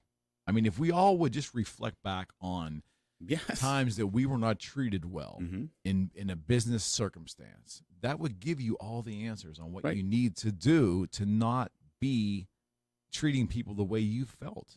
Internalize it that way. Here's a good question to ask. So think back to one of those situations where you were treated very poorly. Ask yourself this: would I buy from that person or business again? If it's no, okay, great answer. If it's yes, ask why. Is the product, like the soup Nazi, so good that you can't get it anywhere else? These are some fundamental questions to ask, right? And that's rare. I mean, not impossible, but rare. I mean, there's restaurants I go to where they may have amazing food, but if I get bad service, I'm not going back. I think that's most people too. Yeah. Yeah, because we're also. I mean, I would think hair salons. For those who need services like that, hair salons and restaurants, two very service heavy industries there. That the way you're treated is like the utmost. And I think absolutely like, the hairstylists that I know in my sphere. Just the ones that I know that are friends that do unbelievable amounts of business, and their reputations are incredible. It's because that client service is off the hook. Or you go to a restaurant where the food sometimes is okay, but the service is unbelievable. Yep. I'm going to go there. Absolutely. My barber, amazing. Like the Imperial Barber Shop, up in Robinson, amazing service. They make it easy. They have an app. I go there. The guys there are amazing. They're all super nice. Right. It's just the best customer service, and they make you feel good when you're there. Like it's just a great atmosphere. And if you can build a business like that, you'll be wildly successful. No doubt about it. Friends, this is the Entrepreneur Life. Rocco Cozza, Eric McKenna, and of course, Mr. Matt Thurzik. Every Saturday, 10:30 to 12:30 on WBVP. We'll be right back.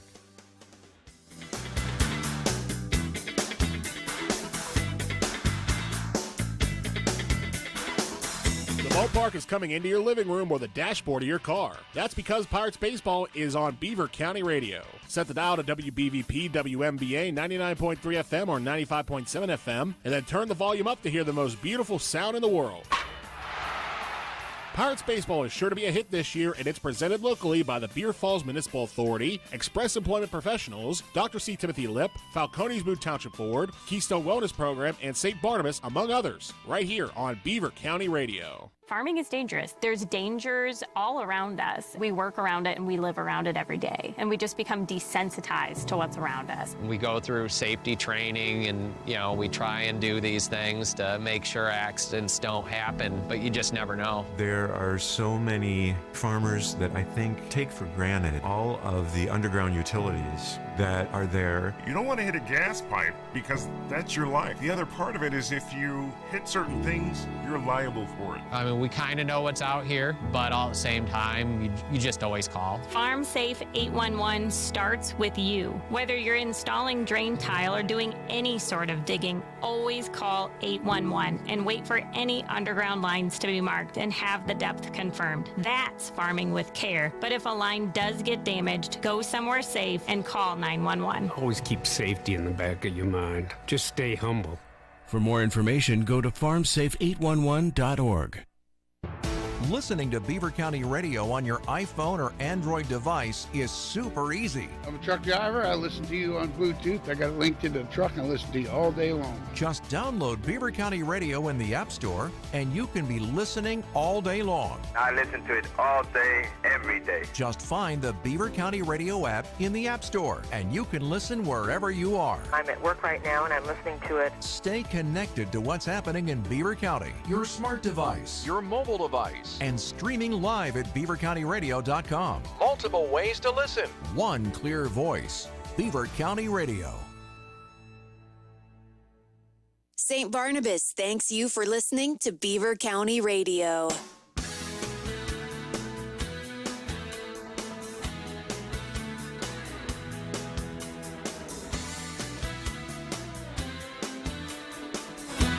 Okay, we're back. The Entrepreneur Life. Rocco and I just trying to pump you up with positivity today, right? I mean, this has been a good discussion. 724-843-1888, 724-774-1888. Two most powerful numbers in all of Beaver County.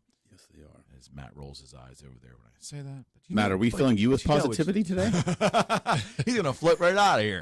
No, I mean, you guys are doing a good job, presenting that idea. Because, again, if you are nice, people will remember that. Because, again, it feels like, especially in a world that seems to be, a lot of people see it's a cruel world out there. Yeah. And it's, any level of niceness is seen as, almost an anomaly rather than the norm. Mm-hmm. And I think maybe that's why it is what it is, because if being nice was the norm, then it wouldn't be as special as it was. Agreed. Yeah, absolutely right. 100%. Well, Matt, think about the times that you've had bad service. I'm not asking you to talk about a specific point, but I mean, I'm sure you had bad service.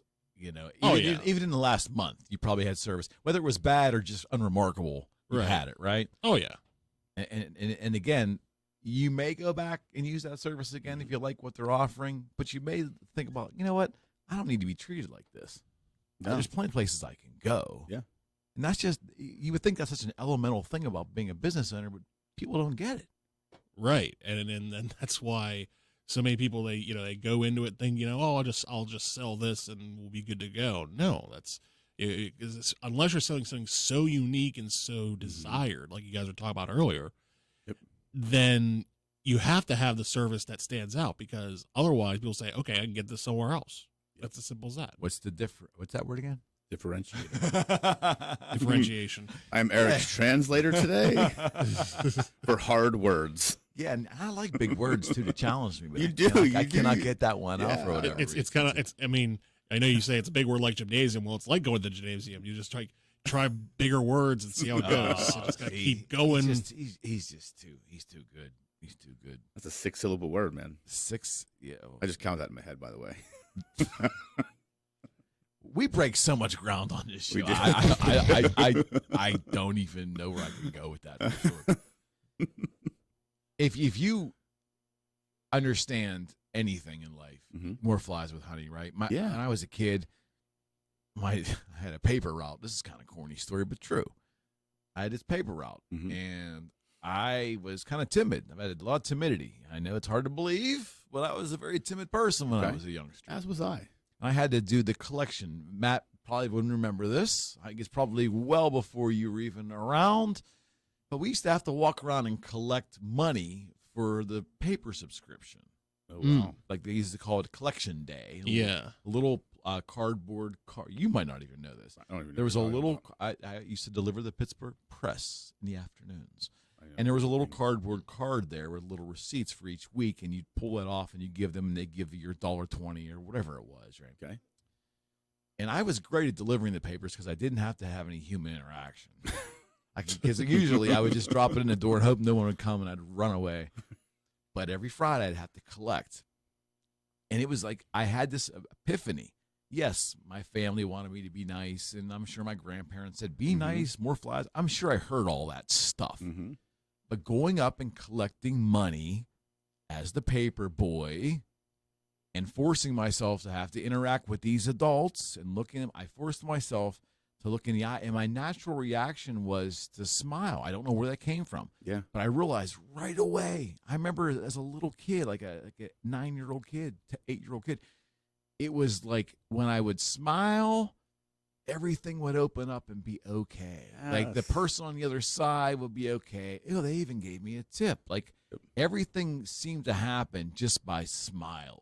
Oh, yeah. Now that sounds really corny and you're probably laughing, but that simple gesture of smiling and then being nice right afterwards, the world would kind of open up. I didn't even need an adult to tell me that. I experienced that on my own and was cognizant of what it was doing to me. I've never forgotten that. The default mechanism that I try to maneuver life, not perfect, is to put that smile on even when I don't want to do it. Yeah. You know? A smile is a powerful thing. It opens up the world. Like I love walking by a stranger and just smiling at them. Because you just see their entire demeanor change. Because people, I feel magic. Like it is, because I feel like in today's world, to your point, Matt, the default is like people are just cautious of everybody. Yeah, and I understand that. It's a strange times we're living in. It is, but when you look at someone, if I'm walking on the street and I just like look them in the eye and just smile, say, "Hey, how are you?" Like, and you just see their entire like guard come down. And think about taking that same thing into the business world and just operating that same way with your customers, with your vendors, with your referral partners. Think at how much that can change and how much success that can bring you if you just operate that way by default. Not a hard concept, not a difficult concept, but it's hard for a lot of people to do. And I think, too, without going too far down the psychological rabbit hole. I like these rabbit holes. That I think one of the reasons, going back to Eric's story about, sort of when confronted with the possibility of, how to react to, coming in contact with someone with humans. With humans, that you would smile. I think a part of that is also sort of a natural sort of defense mechanism, because let's say you didn't smile. Let's say we're very confrontational and, we're sort of grumpy whenever someone came to the door to collect the paper. Then what happens? Then what's the situation then? And that becomes a whole lot worse. So I think a lot of people tend, when they're sort of confronted, like if you're on the other side of the, hey, how you doing? It's better to just be like, yeah, good. You may not be completely, genuine about it, but at the same time, that's a great point. The idea of it being, the other way around, where you're being confrontational, you're being grumpy, that could lead down a whole nother path that could make things a whole lot worse. I think people naturally just react to that in a way, because ultimately they say to themselves, if I be rude to them, even though I may be in the right to do so, it's going to be a bad, bad time. So before we go to the news here, in that same context, during this paper route, I had a particular, well, you know what, this is a good story. I'll pick this up on the other side of the break, about how I learned also that smiling enough in the face of adversity can ultimately win. And that's definitely a good lesson for entrepreneurship. I'm just picturing you throwing papers, man, on a bike. I got a story. Friends, you're listening. That's what I did. You see, I had saddlebags in the back. It was awesome. Friends, you're listening to The Entrepreneur Life. Rocco Cozza, Eric McKenna, Matt Durzik. That's right. WBVP 1230 and 1460 WMBA, 95.7 and 99.3 FM. And, of course, Beaver County Radio, streaming live. You're listening to 95.7 FM, 99.3 FM, presented by St. Barnabas, in addition to 1230 WBVP Beaver Falls and 1460 WMBA Ambridge. Breaking news this hour at townhall.com. I'm Bob Agnew in Washington. Russia's foreign minister says they have evacuated more than 1 million people from Ukraine since the war began. The comments come as Ukraine has accused Moscow of forcefully sending Ukrainians out of the country. Speaking to Chinese media, Russian Foreign Minister Sergei Lavrov said the figure also included over 300 Chinese nationals. Lavrov offered no evidence to support his claim in the interview. Lavrov also said that negotiations continue between Russia and Ukraine almost every day. However, he cautioned that progress has not been easy. I'm Karen Chamas. Ukrainian forces are fighting to hold off a Russian advance in the country's south and east. That's where the Kremlin is seeking to capture the industrial Donbass region. A 22-year-old former U.S. Marine was killed this week alongside Ukrainian forces, the first known death of an American citizen fighting in Ukraine. White House Press Secretary Jen Psaki said condolences go out to Willie Joseph Cancel's family. We don't have official confirmation, even though we've seen the reports, but we have not had that official process through the government, so I can't speak to other specifics about him beyond that. Cancel was killed on Monday while working for a military contractor. Former White House Press Secretary Ari Fleischer says the mainstream media abandoned all pretense of objectivity after Donald Trump was elected to the White House in 2016. And they did it because they made the conscious decision that he was such a threat that it was incumbent on them to deceive the American people by putting stories on the air that were false and to suppress news that made Donald Trump look good. Fleischer was interviewed by the Salem Radio Network this week about his upcoming book, Suppression, Deception, Snobbery, and Bias. Another busy weekend for thousands of firefighters on the battle lines in parts of the American Southwest. The biggest fire in the country burning near Santa Fe, New Mexico. More of these stories at townhall.com.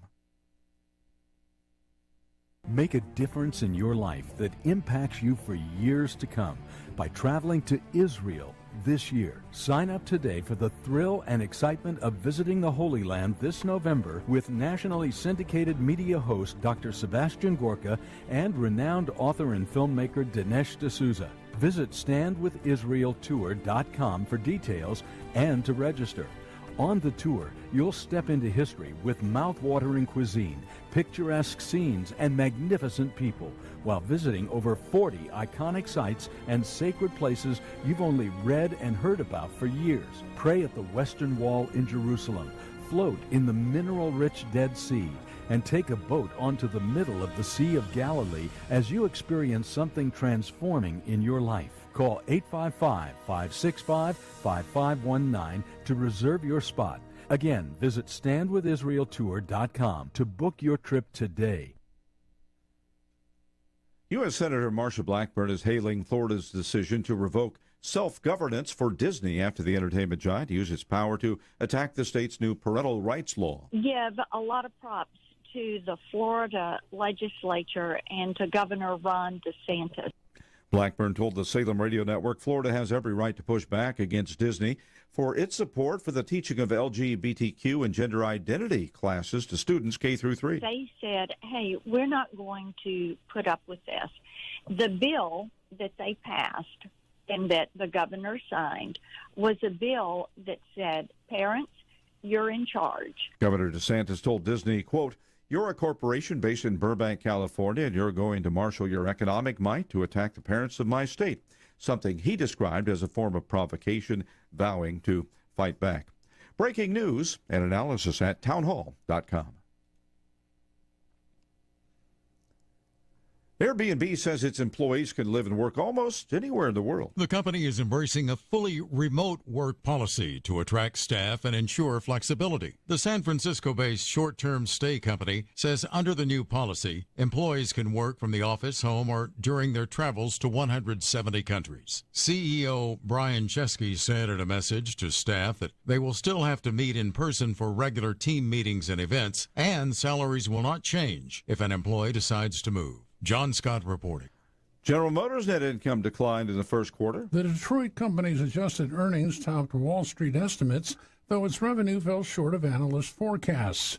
GM reported net income of $2.94 billion versus a profit of $3.02 billion in the same quarter last year. That is correspondent Jeremy House reporting. You'll find more on these stories at townhall.com. From Washington, I'm Bob Agnew. It's a voice you recognize, the voice of Beaver Valley. Coming to you from an all-star quartet. 95.7 FM, 99.3 FM, 1230 WBVP, and 1460 WMBA.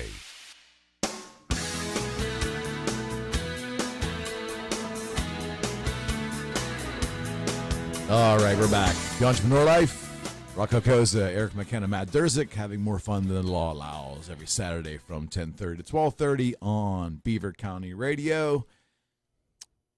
Last half hour, right? Break into the last half hour. 724-843-1888, 724-774-1888.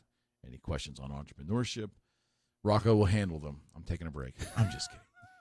Before we went to the break, I wanted to just share this very short story with you that as a young kid, I had this paper route. Of course, we talked about that, but there was this one gentleman, Mr. Haynes was his name. Very stoic, very mild-mannered, very stern sometimes. Would look at me, kind of grunt, take the paper, and then on collection day, look at me, kind of grunt, hand me the $1.25. I'd hand the receipt, and once in a while I'd get a quarter tip, maybe. Ah, nice. But never would talk to me. And I was bound and determined to be undeterred that I was going to smile and be Mr. Haynes, how are you doing, sir? Hope you're having a great day. I did this repeatedly for, I want to say it was months. And one day, he took the paper, grunted, turned around, he goes, "I hope you're having a good day." And he turned around and shut the door in my face.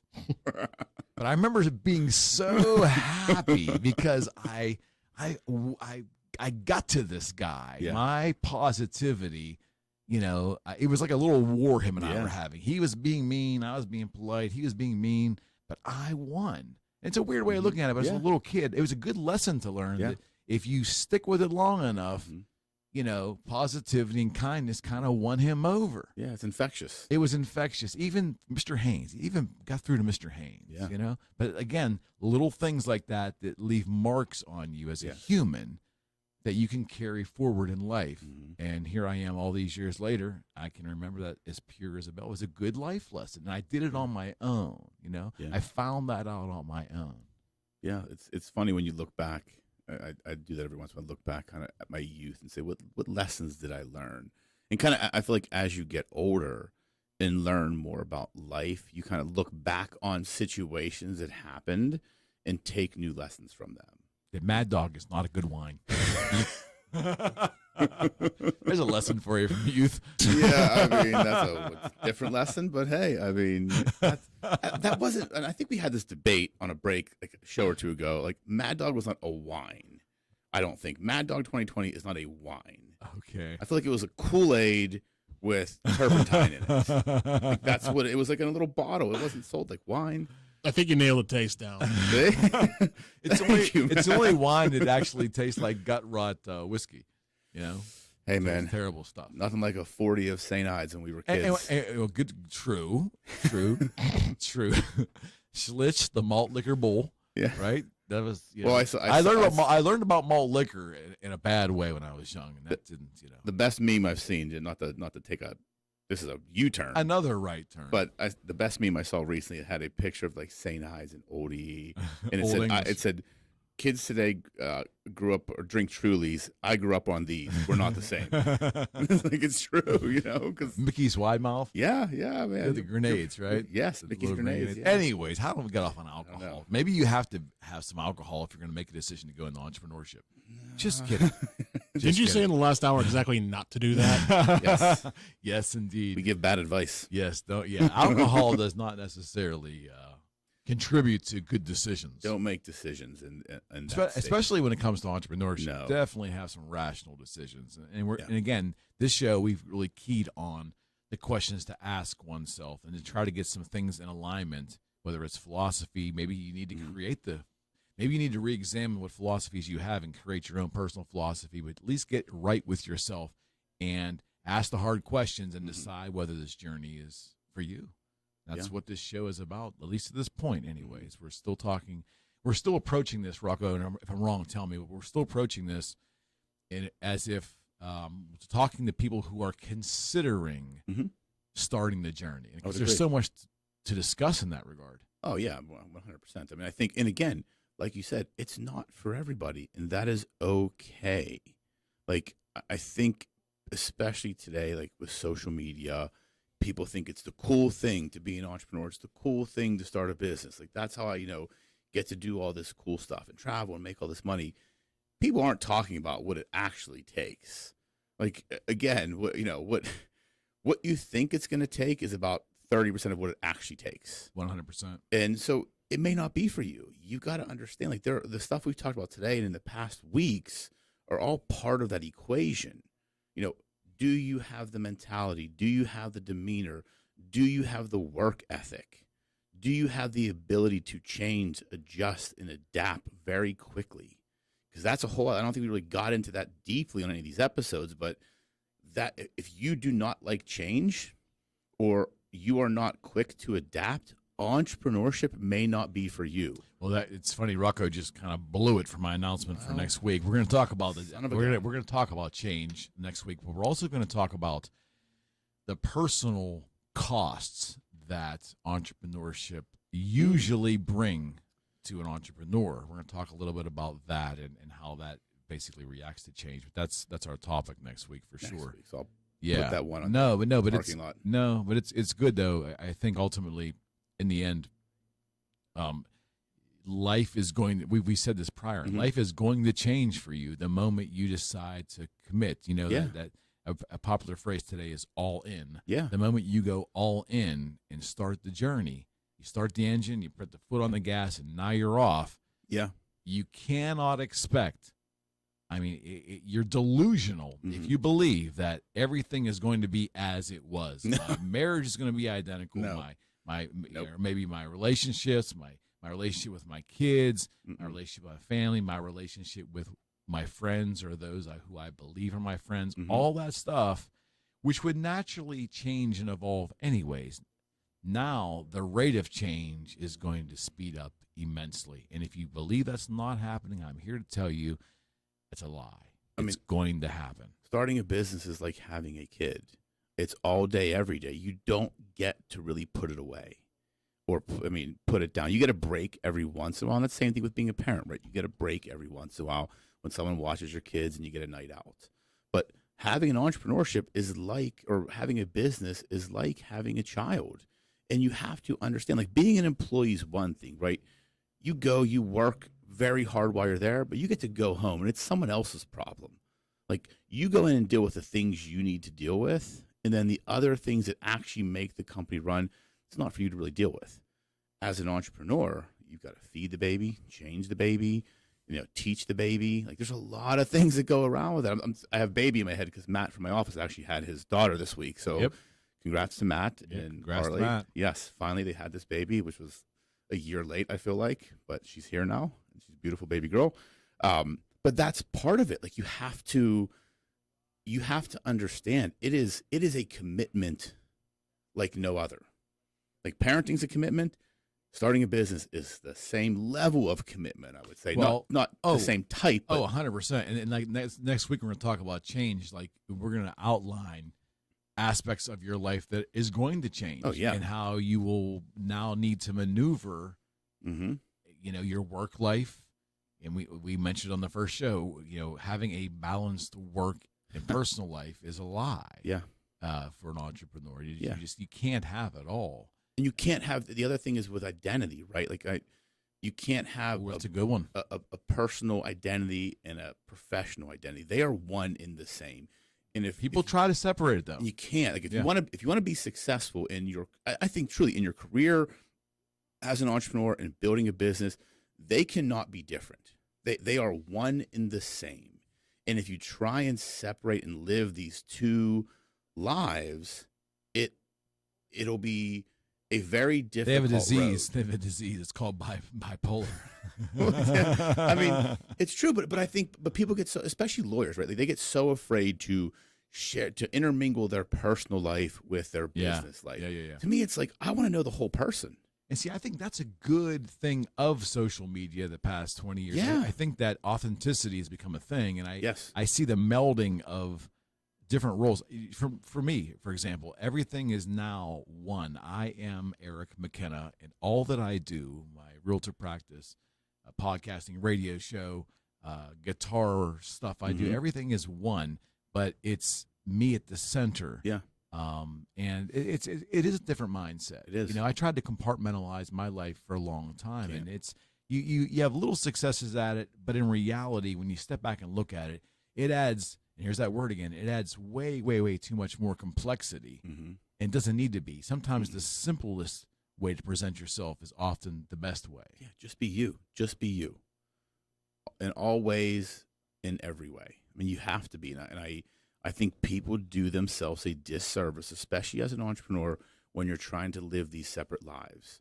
Or people that don't want to share their personal life on their business social media. To me, that's BS. I want to know who I'm buying from, who I'm doing business with. Yeah, absolutely. Especially now more than ever. Yeah, it's a missed opportunity if you're hiding that side of you.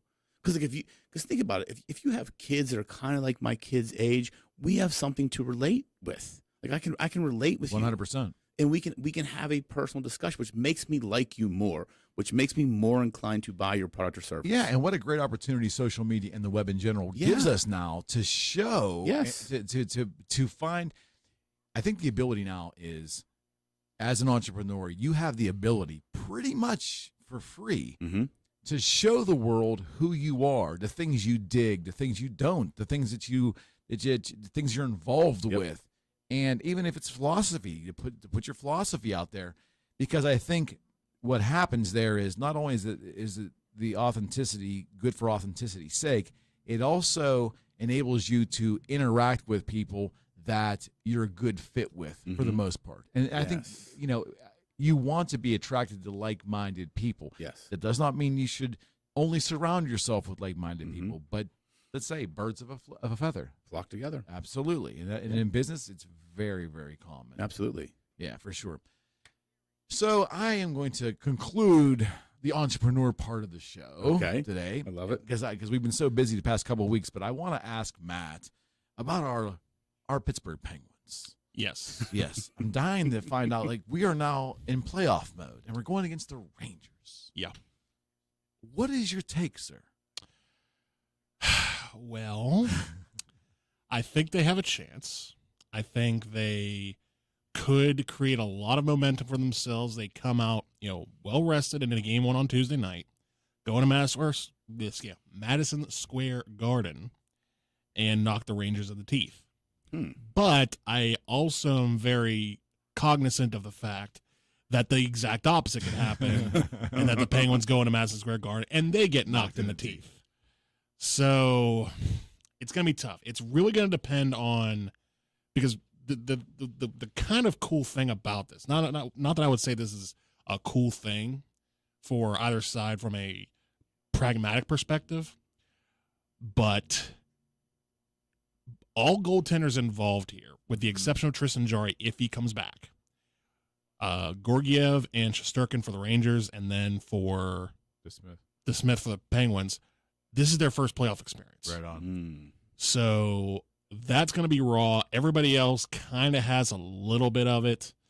And I think if it comes down to experience, I think the Penguins have a shot and they could take this to 6 or 7.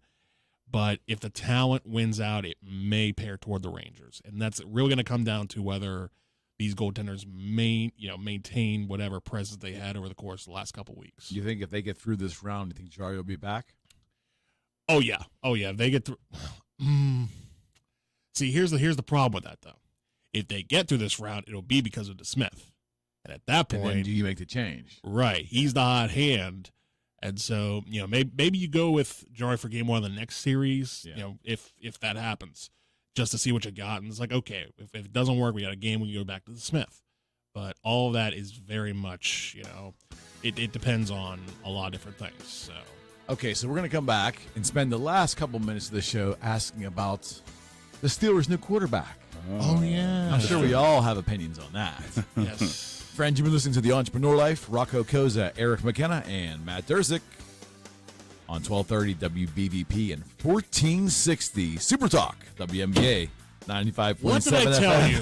What did I tell you? 99.3 FM. I thought you dropped something. On Beaver County Radio.com. Always streaming live. We'll be right back. If Matt doesn't kill me first. Know who's running, know what their plans are, and know what issues are important. Along that line, the Republican Committee of Beaver County invites you to attend a debate among Republican candidates running for governor, U.S. Senate, and Congressional District 17 on Tuesday, May 3rd at the Fez in Hopewell Township. It's just $10 to get in and payable when you arrive. Doors open at 5:30. Debate begins at 6. For more information, email the Republican Committee of Beaver County at chair@beavercountygop.com. You're who you always were. She was screaming and crying.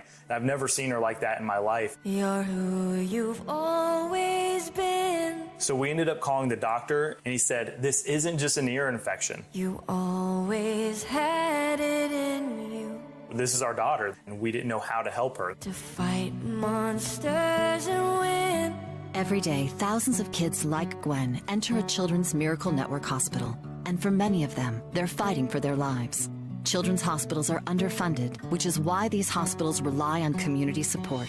100% of contributions made at helpkidstoday.org go to your local member children's hospital so they can spend it on their most urgent needs. It's life-changing for a kid like Gwen. We can't change their diagnosis, but together, we're changing their future. For ways to help, visit us at helpkidstoday.org. helpkidstoday.org. You can catch all the action of Pittsburgh Penguins hockey right here on Beaver County Radio. Slides in left side, Crosby across Russ, backdoor feed, they score! It's poked in by Jake Gensel at the far post, and it's a PPG for PGH. 2-1 the score. Pittsburgh Penguins hockey on Beaver County Radio is brought to you by Moon Township Ford, St. Barnabas, Friendly Federal Credit Union, and the Beaver Falls Municipal Authority. Check out Beaver County's free online source for news, sports scores, and more. BeaverCountyRadio.com.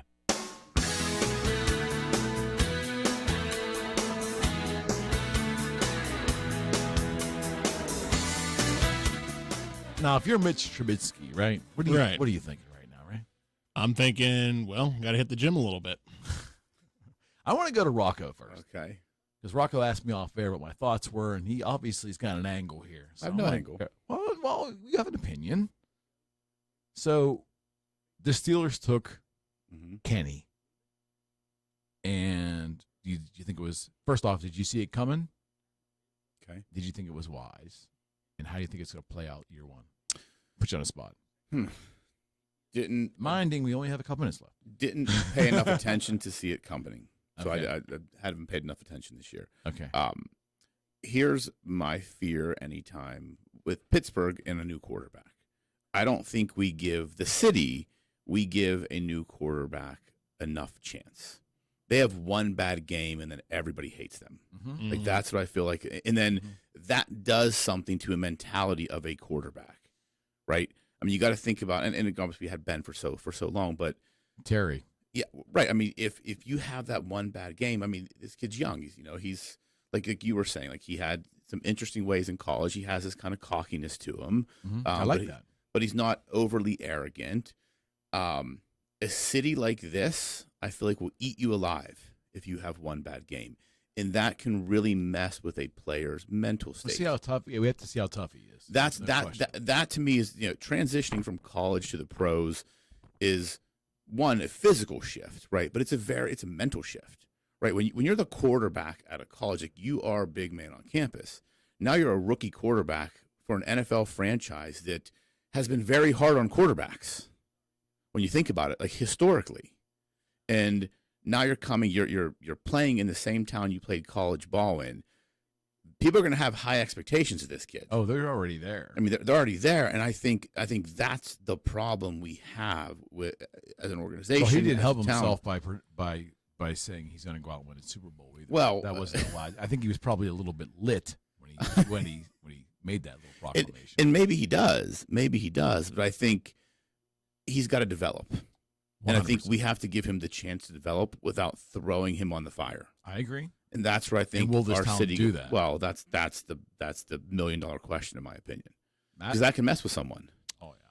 Well, I think it's going to be like this. I mean, it's gonna be tough. I think coming out of the gate, and I put my trust in Mike Tomlin enough that he'll pick the right guy, or at least who looks like the right guy heading into the regular season.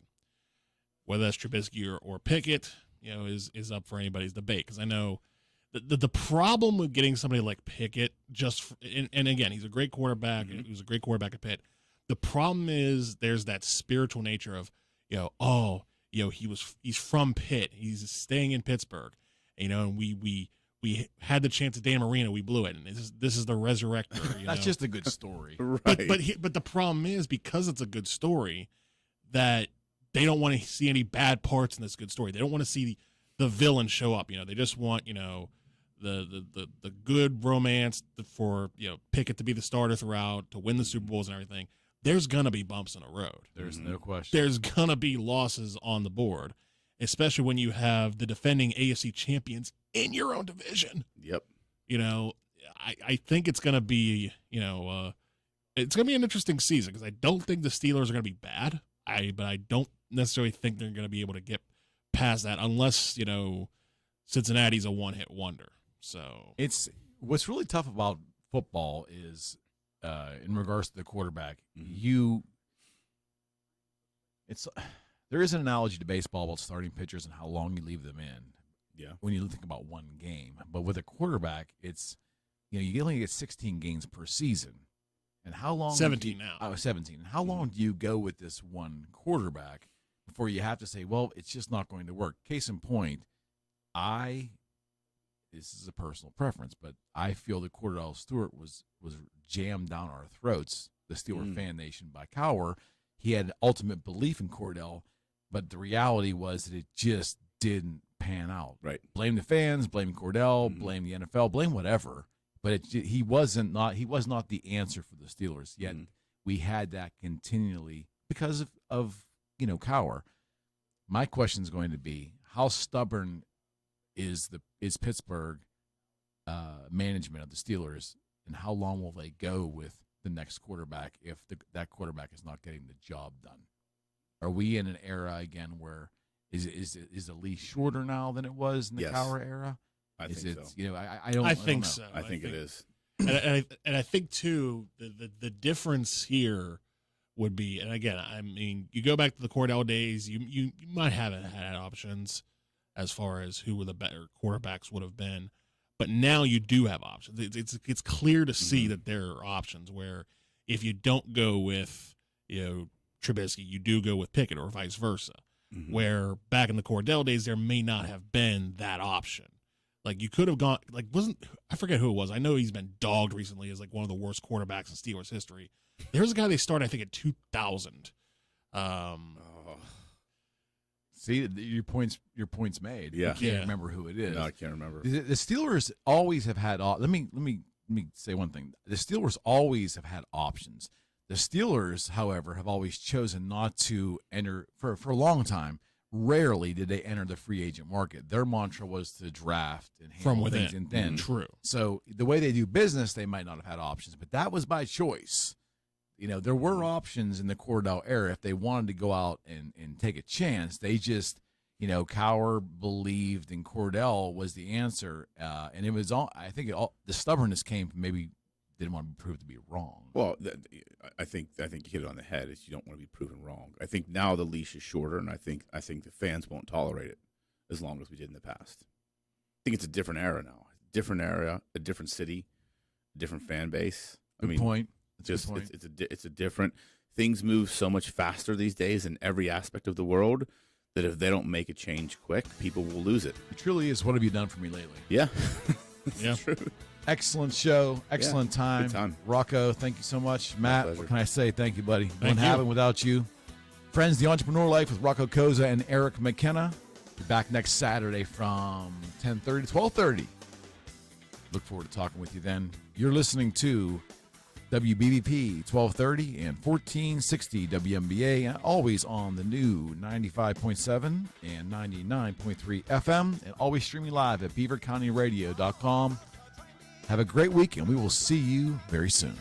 Thanks for listening to The Entrepreneur Life with attorney and author Rocco Cozza, along with realtor and podcaster Eric McKenna. Content and sponsorship have been provided by Rocco Cozza and Eric McKenna. Tune in next Saturday at 10:30 a.m. for another edition of Your Entrepreneur Life right here on Beaver County Radio.